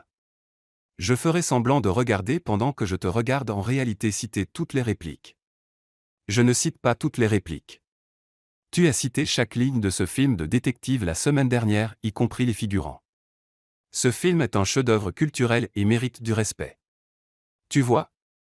Tu souris maintenant. Plus de tête inquiète. Il vérifia sa montre. Réunion à 14 heures. Tu vas tout déchirer. Faut que j'y aille call avec la côte ouest. Il partit, et Olivia retourna à sa table où Zoé souriait comme si elle avait gagné au loto. Vous êtes dégoûtant de mignonnerie. On parlait littéralement d'une réunion. Vous vous faisiez littéralement des yeux de Merlan frit en discutant stratégie business. C'est adorable et un peu dégueu. Je ne fais pas des yeux de Merlan frit. Grave si. La réunion stratégique commença à 14 heures pile. Olivia entra dans la salle exécutive avec son ordinateur, présentation chargée, notes organisées, et cette énergie nerveuse qui mène soit au génie soit au désastre. L'équipe exécutive était déjà assise VP Opération, CFO, Directeur Produit, VP Vente, et Ethan en bout de table. Bon après-midi à tous, commença Olivia en lançant sa présentation. Aujourd'hui je vous présente notre stratégie marketing digital Q1 complète avec projection jusqu'à la fin de l'exercice prochain. Elle se lança, et en 30 secondes sa nervosité s'évapora. C'était son domaine donné, stratégie, solutions créatives soutenues par des métriques solides. Elle montra les cadres de campagne, l'analyse démographique cible, les calculs de ROI projetés. Elle avait testé chaque hypothèse, lancé plusieurs modèles de scénarios, intégré des plans de contingence. 15 minutes plus tard, le CFO leva la main. Ses projections de taux de conversion paraissent optimistes. Quelle est votre base pour une augmentation de 23% par rapport aux taux actuels? Olivia était prête. Excellente question. Notre taux de conversion actuel est artificiellement bas à cause d'une architecture de pages d'atterrissage obsolète. J'ai lancé des tests A B le mois dernier avec des pages redésignées, et on voit une amélioration de 31% en environnement contrôlé. La projection à 23% est en réalité conservatrice, tenant compte de la différence entre test et déploiement complet. Elle cliqua sur la slide suivante montrant les résultats détaillés des tests. De plus, notre analyse concurrentielle montre que des entreprises similaires atteignent 28-35% avec des stratégies comparables. On ne vise pas la lune, on rattrape les standards du secteur. Le CFO hocha la tête, prenant des notes. Le VP Vente intervint. Comment ça s'intègre avec notre pipeline vente actuelle? Je ne veux pas que marketing génère des leads qui ne sont pas qualifiés. Encore un excellent point. Olivia afficha le cadre de qualification de leads. On met en place un nouveau système de scoring qui filtre les leads avant qu'ils arrivent chez vous basé sur métriques d'engagement, données démographiques et indicateurs comportementaux. L'objectif est moins de leads mais de meilleure qualité. Je préfère vous envoyer 50 prospects vraiment intéressés que 500 qui font perdre du temps. J'aime cette approche, admit le VP. Question après question, Olivia répondit à tout. Elle était préparée, confiante, et se rendit compte avec surprise, elle s'amusait vraiment. Ethan resta au bout de la table, posant de temps en temps une question de clarification mais laissant surtout les autres la cuisiner. 45 minutes plus tard, elle conclut avec le détail budgétaire et le calendrier de mise en œuvre. Question? Juste une, dit Ethan, et l'estomac d'Olivia se noua. Ce calendrier montre un lancement en janvier. C'est ambitieux vu le ralentissement des fêtes. Quel est votre niveau de confiance pour tenir cette date? 85%, répondit Olivia immédiatement. J'ai intégré 2 semaines de marge.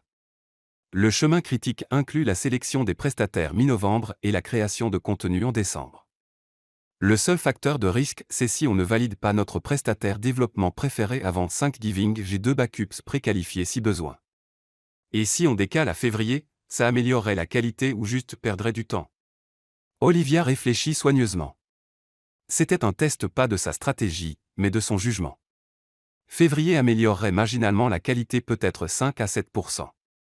Mais on raterait la fenêtre marché de janvier où nos concurrents sont généralement plus lents. D'un point de vue stratégique, un très bon lancement janvier bat un lancement parfait février. Le coût d'opportunité en revenu dépasse l'amélioration qualité. Ethan hocha lentement la tête. D'accord. Janvier alors. Il regarda autour de la table. Autres avis? Je trouve ça solide, dit le VP Opération. Agressif mais réaliste. Je suis pour. Budget marketing bien alloué, ajouta le CFO. Projection roi crédible. Approuvé de mon côté. Un par un ils donnèrent leur accord. On dirait que tu as l'unanimité, dit Ethan, et Olivia essaya de ne pas laisser paraître son soulagement. Beau travail, Olivia. On avance sur la mise en œuvre. Tiens-nous au courant pour la sélection des prestataires. Bien reçu. Merci à tous. Elle rangea ses affaires, prit congé professionnellement, et sortit. Dès qu'elle tourna au coin du couloir vide, elle expira bruyamment. Son téléphone vibra. Ethan, je t'avais dit que tu l'avais. C'était impressionnant. Olivia, tu as posé la question la plus dure. Ethan, fallait bien. Tout le monde regardait pour voir si je te ménagerais. Fallait prouver que non. Olivia, ça a marché? Ethan, le CFO m'a dit après ton départ que tu avais clairement mérité ton poste. Donc oui, ça a marché. Olivia, merci pour la question dure alors. Ethan, merci pour la réponse brillante. Toujours OK pour ce soir. Olivia, définitivement. J'ai besoin de fêter ne pas avoir fait de crise de panique pendant cette réunion. Ethan, tu n'as jamais eu l'air paniqué. Tu avais l'air confiante et pro. Olivia, mensonge. J'étais terrifié. Ethan, eh bien tu le caches bien. À 19h. Olivia, à 19h. Ce soir-là, Ethan arriva chez Olivia avec de la cuisine thaï, du vin, et ce qui semblait être une expression très sérieuse. Aïe, dit Olivia en le laissant entrer. C'est ta tête, faut qu'on parle. Je n'ai pas de tête, faut qu'on parle. Absolument si. Qu'est-ce qui ne va pas? Ethan posa la nourriture sur le plan de travail et se tourna vers elle. Rien ne va pas, mais il faut que je te parle d'un truc et je veux le faire avant de manger sinon j'y penserai toute la soirée. L'estomac d'Olivia chuta. Ok. Parle. Le conseil veut que je fasse un keynote à la National Tech Conference en décembre. C'est à Seattle 3 jours, gros événement industrie, networking, couverture média, tout le tralala. C'est génial. Tu vas être incroyable. Je veux que tu viennes avec moi. Olivia cligna des yeux. Viens avec toi. Pas comme ma copine. Enfin si, comme ma copine, mais aussi comme ma directrice marketing digital. La conférence a des sessions sur les stratégies marketing émergentes. Tu pourrais présenter notre approche Q1. C'est une bonne visibilité pour toi et pour Apex. Il passa une main dans ses cheveux. Et j'aimerais vraiment que tu sois là professionnellement et personnellement. Ethan, c'est une énorme conférence. Tout le secteur sera là. Si on y va ensemble, les gens sauront qu'on sort ensemble. Oui. Ils le savent probablement déjà via les articles et les ragots d'entreprise, mais ça serait plus public, plus officiel. Olivia s'assit sur son canapé, digérant. Tu es sûr? Rendre ça aussi public? Il s'assit à côté d'elle, prenant ses mains. Olivia, ça fait 6 semaines qu'on fait cette danse prudent, surveillant chaque interaction, s'assurant d'être toujours irréprochable, et c'est épuisant. On va devoir faire ça chez Apex probablement pour toujours. C'est la réalité de nos postes. Mais en dehors du bureau, à une conférence où on est tous les deux pour des raisons business légitimes, je veux te présenter comme ma copine et ma collègue pas en cacher une ou l'autre. Et si les gens pensent que je parle seulement parce que je sors avec toi? Alors ils t'entendront parler et réaliseront à quel point cette supposition est ridicule. Olivia, tu es brillante dans ton job. Ta présentation aujourd'hui l'a prouvé. Tu n'as pas besoin de moi pour valider ton expertise. Elle regarda leurs mains entrelacées, puis son visage. Il avait l'air plein d'espoir et nerveux et absolument sincère. Ok, dit-elle. Ok. Ok. J'y vais, je présente, et on sera public et pro et on improvisera au fur et à mesure. Son sourire aurait pu alimenter toute la ville. Ouais. Ouais. Mais je te préviens, j'amène Zoé comme humaine de soutien émotionnel. Elle rêve d'aller à cette conférence depuis des années, et si je fais ça, j'ai besoin de renfort. Fait. Je l'ajoute à la liste des participants entreprises. Il attira Olivia plus près, l'embrassant doucement. Merci. Pourquoi? D'être prête à naviguer dans ce merdier avec moi. Ce n'est pas exactement la romance simple dont tout le monde rêve. S'il te plaît. La simplicité, c'est surfait. Je prends compliqué avec toi plutôt que simple avec n'importe qui d'autre. C'est la chose la plus ringarde que tu aies jamais dite. Je sais.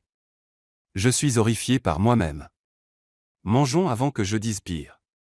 Ils passaient la soirée à manger du pad thaï, regarder un film de SF absolument terrible qu'Olivia arrêtait pour pointer les incohérences scientifiques, et être complètement normaux ensemble. Vers 22h, le téléphone d'Ethan sonna. Il regarda l'écran et fronça les sourcils. Faut que je prenne. C'est le président du conseil à 22h. Apparemment, la gouvernance d'entreprise n'a pas d'horaire de bureau. Il répondit, alla dans la chambre d'Olivia pour plus d'intimité. Elle entendait sa voix étouffée à travers la porte, passant de décontracté à professionnel à frustré. Quand il revint 15 minutes plus tard, il avait l'air fatigué. Tout va bien? Demanda Olivia. Réunion du conseil demain matin, session d'urgence. Ils veulent discuter décision de leadership et direction de l'entreprise. Ça sonne inquiétant. Probablement rien ou quelque chose. Difficile à dire avec les membres du conseil. Il se rassit à côté d'elle. Dans tous les cas, je gère. C'est à propos de nous? Je ne sais pas. Peut-être en partie. Mais le conseil est agité depuis des mois. Depuis l'intrusion de sécurité, il questionne tout. Ça n'est peut-être même pas lié à notre relation. Mais ça pourrait. Mais ça pourrait, admit-il. Écoute, quoi qu'il arrive demain, ça ne change rien entre nous, ok. Le conseil peut avoir des inquiétudes. Ils peuvent voter des réprimandes ou des changements de politique ou ce qu'ils veulent. Mais ils ne peuvent pas me dire avec qui j'ai le droit de sortir tant que je n'enfreins pas la politique d'entreprise, et ce n'est pas le cas. Tu es sûr? J'ai fait relire toute notre timeline de relations par l'équipe juridique. On est clean. Tout ce qu'on a fait est dans les règles. La seule chose dont ils peuvent se plaindre, c'est l'image, et l'image n'est pas motif de licenciement. Olivia hocha la tête, mais quelque chose de froid s'était installé dans sa poitrine.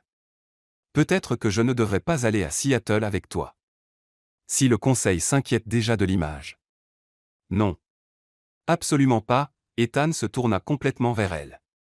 On ne prend pas de décision basée sur leur malaise. S'ils ont des inquiétudes légitimes, on les traitera. Mais on ne se cache pas et on ne fait pas semblant parce que certains membres du conseil sont mal à l'aise avec l'idée que leur PDG ait une vie privée. Ethan. Je suis sérieux, Olivia. Je veux bien faire des compromis sur beaucoup de choses. Les relations avec le conseil demandent de la diplomatie. Mais ça, ce n'est pas négociable. Elle le regarda, cet homme qui l'avait défendu publiquement, naviguait la politique du conseil, et refusait de laisser les circonstances dicter ses choix même quand ça aurait été plus facile. Ok, dit-elle doucement. Mais promets-moi que tu me diras si ça devient un vrai problème. Si me choisir commence à te coûter des choses qui comptent. La seule chose qui compte, c'est construire une entreprise dont je suis fier avec des gens en qui j'ai confiance. Tu en fais partie. Il embrassa son front. Le conseil finira par le comprendre. Le lendemain matin, Ethan lui envoya un texto à 7h. Ethan, réunion conseil dans 1 heure. Souhaite-moi bonne chance. Olivia, tu n'as pas besoin de chance. Tu as les faits, la documentation, et la supériorité morale. Mais bonne chance quand même. Ethan, tu es ma personne préférée. On parle plus tard. Olivia essaya de se concentrer sur le travail, mais chaque mail semblait une distraction de se demander ce qui se passait dans cette salle de conseil. À 10h30, Zoé déboula dans son bureau sans frapper. T'as entendu? Entendu quoi? La réunion du conseil vient de se terminer. Ethan est sorti. Il avait l'air, je sais pas comment décrire. Déterminé. En colère. C'était intense. Le téléphone d'Olivia sonna. Faut que je te voie, dit Ethan sans préambule. Tu peux venir à mon bureau tout de suite? Tout de suite. Elle courut pratiquement jusqu'à l'ascenseur, l'esprit tournant à plein régime sur les pires scénarios. Ils avaient voté une réprimande. Ils avaient exigé qu'il rompe. Ils avaient menacé de le débarquer comme PDG. Quand elle arriva à son bureau, il était debout près de la fenêtre, mains dans les poches, regardant la ville. Qu'est-ce qui s'est passé? Demanda-t-elle. Il se tourna, expression compliquée, frustrée, déterminée, et quelque chose d'autre qu'elle ne parvint pas à lire. Le conseil m'a donné un ultimatum. Le cœur d'Olivia s'arrêta. Quel genre d'ultimatum? Ils veulent que je démissionne de mon poste de PDG ou que je signe une clause de moralité qui leur donne essentiellement un droit de veto sur mes relations personnelles. Quoi? Apparemment 3 membres du conseil s'inquiètent que mon jugement soit compromis, que ma relation avec toi soit une distraction, que ça donne un mauvais précédent pour l'entreprise. Il rit amèrement. L'un d'eux a vraiment utilisé l'expression « maintenir la dignité professionnelle ». Tu vas faire quoi? Ethan traversa la pièce, prit ses 2 mains. Je leur ai dit de préparer les papiers. L'estomac d'Olivia chuta. La clause de moralité? Non, ma démission. Quoi? Je ne signe pas une clause qui leur donne le contrôle de ma vie privée. Et je ne démissionne pas de PDG.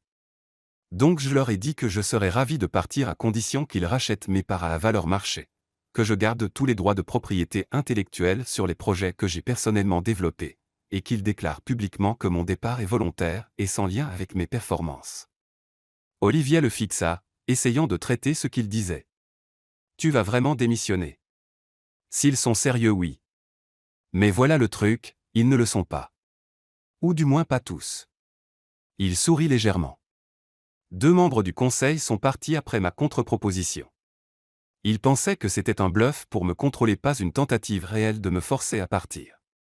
Et maintenant ils réalisent que A. Je ne bluffe pas, et B. Me racheter coûterait environ 40 millions de dollars plus perdre le PDG qui a construit cette boîte. Donc maintenant quoi? Maintenant ils ont 48 heures pour soit accepter mes conditions de démission, soit retirer complètement l'ultimatum, soit appeler mon bluff. Je parie sur le retrait. Et s'ils ne le font pas? Alors je pars. J'ai assez d'économies pour recommencer construire quelque chose de nouveau. Peut-être prendre du temps pour vraiment réfléchir à ce que je veux faire de ma vie au-delà des rapports trimestriels. Ethan, tu ne peux pas juste jeter tout ce que tu as construit. Je ne jette rien. Je refuse de les laisser s'en servir contre moi. Il y a une différence. Il serra doucement ses mains. Olivia, j'adore cette entreprise. J'y ai mis 8 ans de ma vie. Mais je ne les laisserai pas s'en servir pour contrôler mes choix personnels. Ce ne serait plus une entreprise que je voudrais diriger de toute façon. C'est à cause de moi. Si on ne sortait pas ensemble, ils trouveraient autre chose pour essayer de me contrôler. C'est ce que font les conseils quand ils sentent qu'ils perdent de l'influence, ils poussent les limites pour voir jusqu'où ils peuvent aller. Je leur fais juste comprendre où sont les miennes. Olivia retira ses mains, marcha jusqu'à la fenêtre. Tu es vraiment prêt à tout quitter chez Apex? Pour moi? Je suis prêt à quitter Apex pour le principe que ma vie privée est mon affaire tant que je n'enfreins ni loi ni politique d'entreprise. Tu en fais partie. Mais c'est plus grand que nous deux. Elle se retourna. Et si ça détruit toute ta réputation, ta carrière? Alors je reconstruirai. Mais je ne reconstruirai pas en faisant des compromis sur ce qui compte. Il s'approcha. Écoute, je sais que c'est effrayant. Je sais que c'est beaucoup. Si tu veux faire un pas de côté jusqu'à ce que ce soit réglé. Ne finis pas cette phrase. Olivia combla la distance. Si tu es prêt à tout risquer pour le principe, je ne recule pas parce que c'est devenu compliqué. On est là-dedans ensemble, ultimatum stupide et tout. Il la serra dans ses bras, et elle sentit une partie de la tension quitter ses épaules. Je suis censé être le PDG courageux qui prend position, murmura-t-il dans ses cheveux. Tu n'es pas censé avoir à gérer ce niveau de drame corporate. Trop tard. J'y suis déjà. Nous y sommes tous les deux. Son téléphone vibra. Il vérifia et lui montra l'écran. Président du Canada, réunion reconvoquée 16 heures aujourd'hui. Veuillez assister.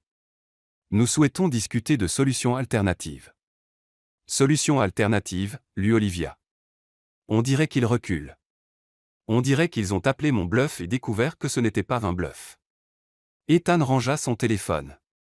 16 heures va être intéressant. À 16 heures, Ethan entra dans la salle du conseil avec le calme confiant de celui qui tient toutes les cartes. Le président du conseil avait l'air nettement moins sûr de lui. Ethan, merci d'être venu.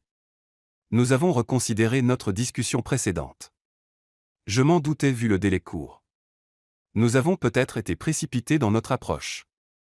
Le conseil en a rediscuté, et nous pensons pouvoir trouver une solution plus raisonnable qui adresse les préoccupations de tous.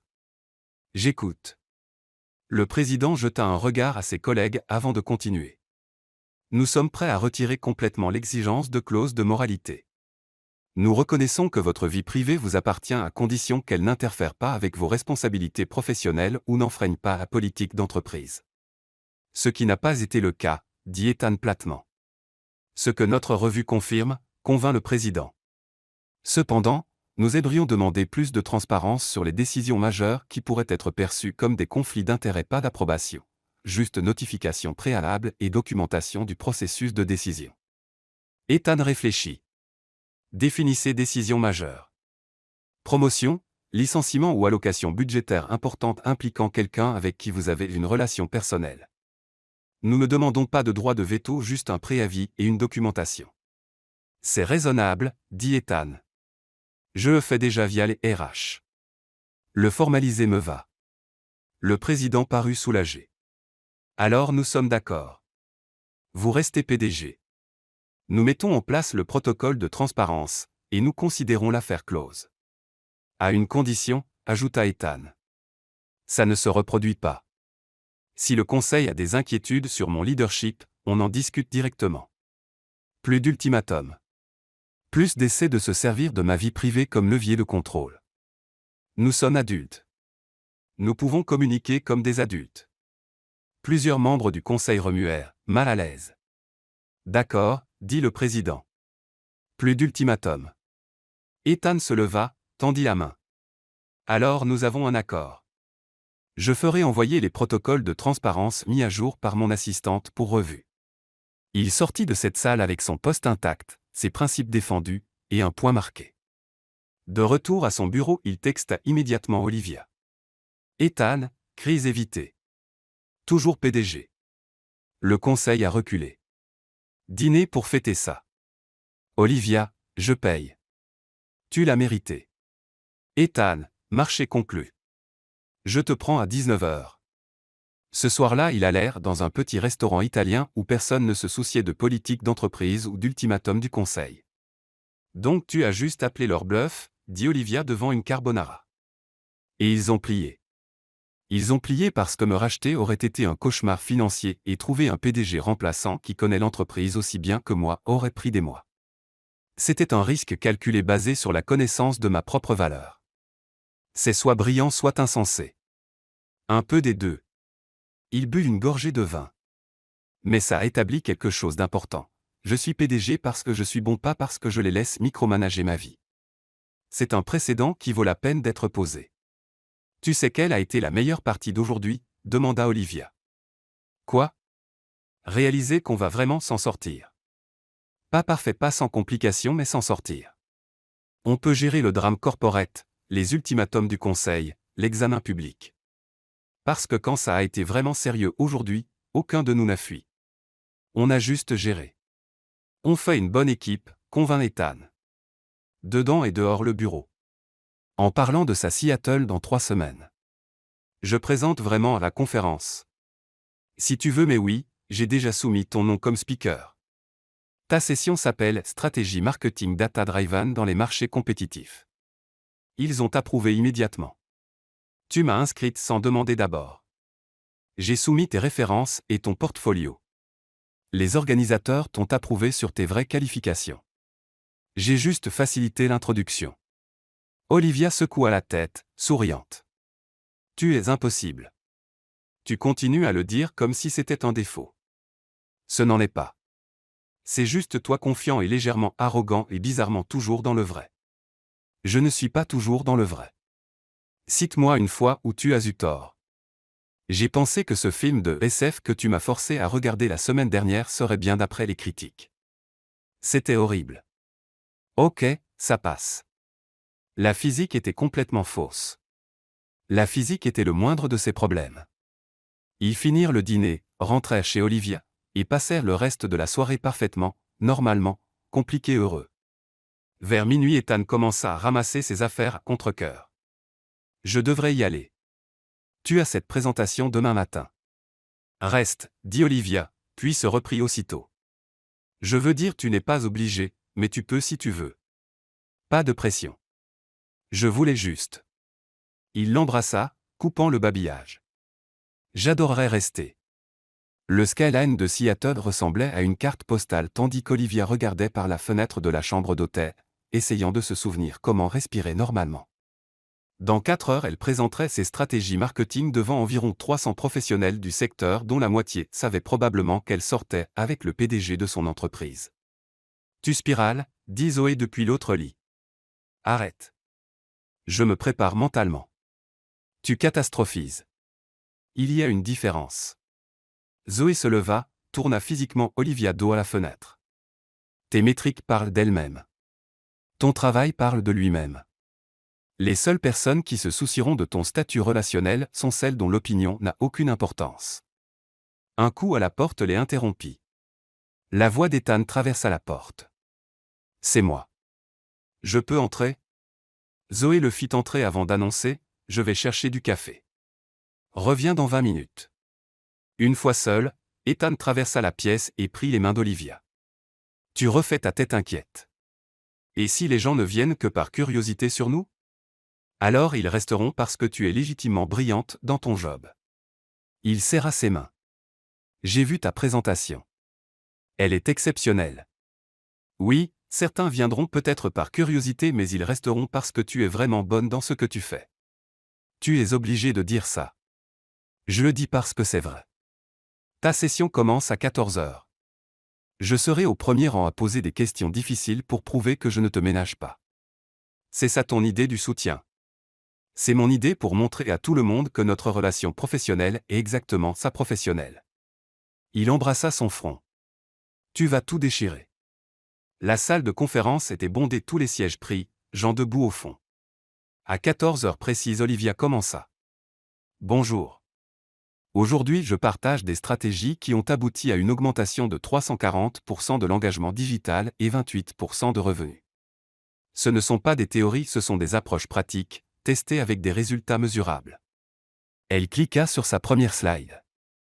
Combien d'entre vous travaillent avec des budgets plus petits, des délais plus courts et des attentes plus élevées que ce qui semble raisonnable? Presque toutes les mains se levèrent. Les gens rirent. Exactement. Bienvenue dans le marketing moderne. Pendant les 45 minutes suivantes, elle posséda la salle exemple concret, données solides, insights pratiques. Puis Ethan leva la main. Vous avez mentionné 340% d'augmentation d'engagement. Quel est votre taux de conversion? Est-ce que l'engagement élevé se traduit vraiment en résultats business? Voilà la question dure. Excellente question. Olivia afficha ses métriques de conversion. Notre taux de conversion sur les utilisateurs engagés est de 23% contre 8% sur les non engagés. Les utilisateurs engagés ont une valeur vie 31% plus élevée. L'engagement n'est pas une métrique vanité, c'est identifier tôt les relations clients à haute valeur. Ethan hocha la tête, prenant des notes comme tout le monde. Quand elle conclut, les applaudissements furent sincères et enthousiastes. Plusieurs personnes vinrent après avec des questions, cartes de visite, intérêt réel. Personne ne mentionna Ethan. Il voulait juste parler stratégie. C'était incroyable, dit Zoé quand la salle se vida. Ethan s'approcha en dernier. C'était l'une des meilleures présentations de cette conférence. Tu as rendu des stratégies complexes accessibles. C'est rare. Merci pour la question dure. Tu as établi ta propre crédibilité. Je t'ai juste donné l'occasion de le prouver. Il regarda autour, ils étaient seuls maintenant. Dîner ce soir pour fêter ça. Parfait. 2 semaines plus tard, de retour à la maison, Olivia reçut un texto d'un numéro inconnu. Inconnu, salut Olivia. Marcus Chen d'Innovatech. J'étais à ta session. Travail brillant. J'aimerais discuter d'une opportunité de consulting. Voici ma carte. Elle montra à Ethan au petit déjeuner. Marcus Chen est le CMO d'un de nos plus gros concurrents. Ce n'est pas rien. Je ne suis pas intéressé. Tu devrais au moins écouter. Connaître ta valeur marché. Tu m'encourages à parler à des concurrents. Je t'encourage à prendre des décisions de carrière éclairées. Si tu choisis de rester chez Apex, ce que j'espère, ça devrait être parce que c'est la meilleure option professionnellement, pas parce que tu sors avec moi. La réunion eut lieu une semaine plus tard. Marcus offrit directrice senior, augmentation significative, package action. C'est généreux, dit prudemment Olivia. Tu le vaux. Prends 2 semaines pour réfléchir. Ce soir-là, elle raconta tout à Ethan. C'est une bonne offre, dit-il. Meilleure que ce qu'on peut matcher pour l'instant. Tu ne vas pas essayer de me convaincre de rester? Je veux que tu restes, mais je veux que tu veuilles rester. Il se tourna vers elle. Qu'est-ce que tu veux vraiment, Olivia? Elle réfléchit soigneusement. Je veux rester chez Apex. Je veux continuer à construire ce que j'ai commencé. Je veux prouver que je peux réussir ici. Elle s'arrêta. Et oui, je veux travailler quelque part où je peux aussi sortir avec le PDG sans scandale constant. Alors contre moi. Quoi? Dis-moi ce qu'il faudrait pour que tu restes. Pas juste le salaire, qu'est-ce que tu veux pour ta carrière? Plus d'autonomie, une vraie autorité budgétaire, un siège à la planification stratégique, et, elle hésita, une trajectoire claire vers VP dans les 2 ans si je tiens les métriques. Fait. Ethan, tu ne peux pas juste. Je ne juste rien. Tu as gagné l'autonomie par tes performances. Ton roi justifie l'autorité budgétaire. Tu contribues déjà stratégiquement. Et la trajectoire VP, c'est là où tu allais de toute façon. Je la formalise. Le conseil verra une justification documentée pour tout. Ce n'est pas du favoritisme, c'est retenir un talent exceptionnel. Comment je sais que c'est vrai? Parce que je t'ai encouragé à rencontrer un concurrent plutôt que d'essayer de te culpabiliser pour rester. Je te veux chez Apex parce que tu es un atout, pas parce qu'on sort ensemble. Elle regarda cet homme qui refusait de laisser leur relation éclipser son mérite. Ok. Je reste à ces conditions. Bienvenue dans ton nouveau rôle directrice senior avec trajectoire VP. 6 mois plus tard, Olivia était dans son nouveau bureau à revoir les résultats Q1. Ses campagnes avaient encore dépassé les projections, engagement plus 412%, conversion plus 31%, attribution revenu plus 43%. Un coup à sa porte. Ethan entra et ferma derrière lui. Le conseil a revu tes résultats Q1. Ils étaient impressionnés. C'est bien. Très bien. Il demande si on peut te cloner. Il s'appuya au bureau. Tu as prouvé tout ce que tu avais à prouver. Plus personne ne remet en question ton poste.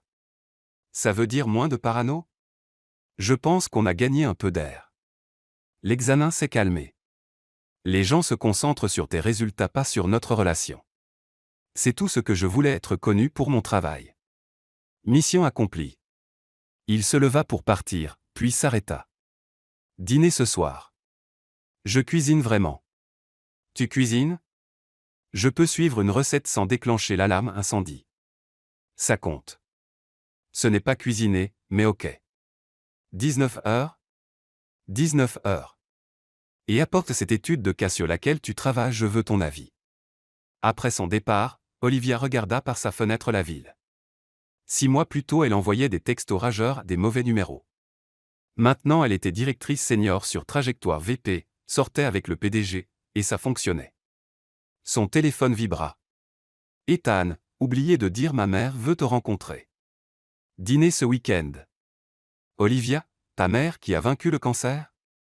Ethan, elle-même. Elle posera 1 million de questions et sortira des photos embarrassantes de mon enfance. Olivia, parfait. J'ai besoin de matériel de chantage. Quelle heure? Ethan, je regrette déjà. Un an plus tard, Olivia était dans la salle du conseil pas comme invitée, mais comme VP stratégie digitale. Elle avait concouru contre 5 candidats pour le poste, 3 externes, 2 internes. Gagné au mérite. Vote unanime.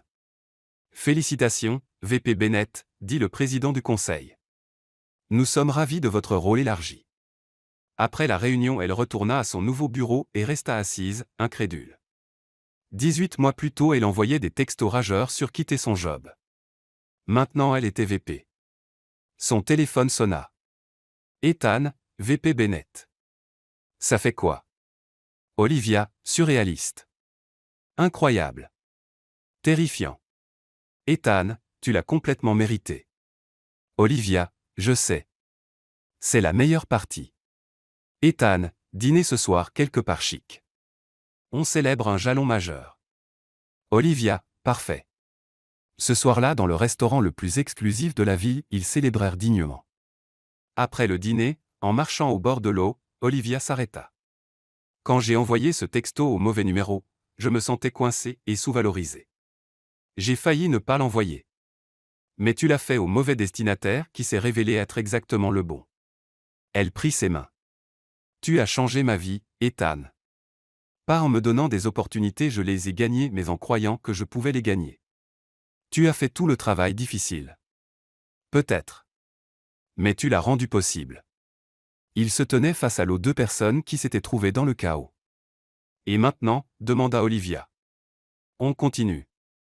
On navigue le monde corporate comme PDG et VP qui sortent ensemble. Combien de temps? Forever, ça te va. Extrêmement ringard mais vrai. Il l'embrassa. Tu es coincé avec moi. Mauvais numéro et tout. Meilleur mauvais numéro de tous les temps. 6 mois plus tard, Olivia était en rotation opération pour son programme de développement exécutif quand l'assistante d'Ethan appela. Monsieur Callahan a besoin de vous voir quand vous avez un moment.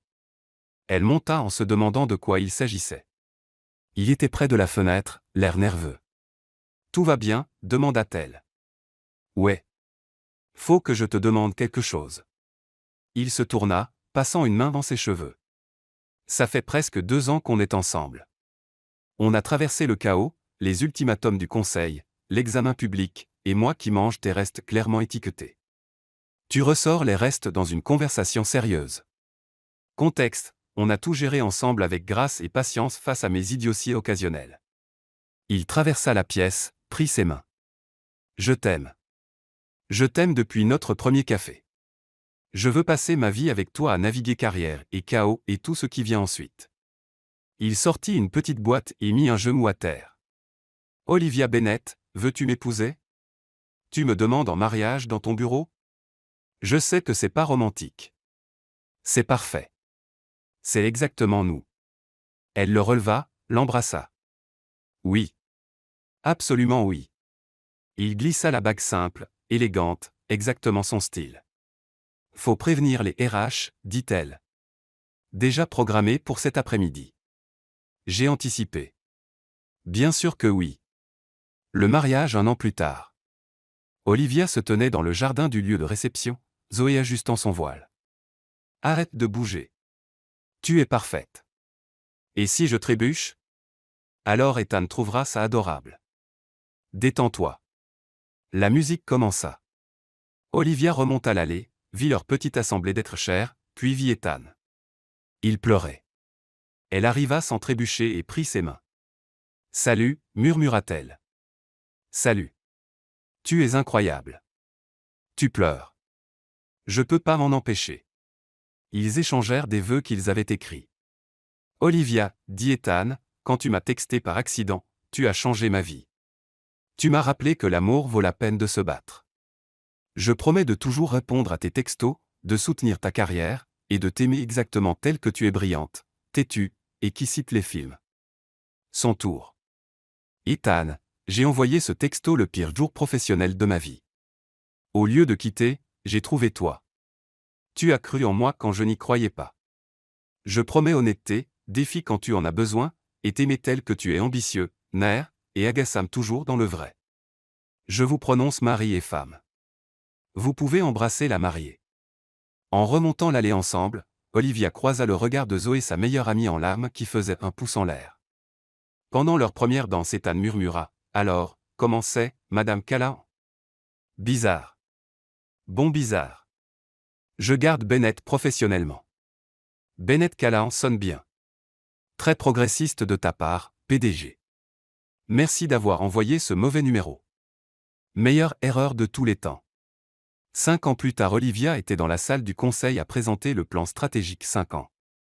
L'expansion IA nous positionne pour capter 35% de parts de marché supplémentaires tout en maintenant des pratiques éthiques. Approbation unanime. Elle marcha jusqu'à son bureau d'angle fenêtre sur 2 côtés, vue sur la ville. Ethan, ça s'est passé comment? Olivia, approbation unanime. Ethan, je le savais. Dîner ce soir. Olivia, ton tour de cuisiner. Ethan, je commande des pizzas. Olivia, ce n'est pas cuisiner mais j'accepte. Ethan, c'est pour ça que je t'ai épousé. À 19h. Je t'aime.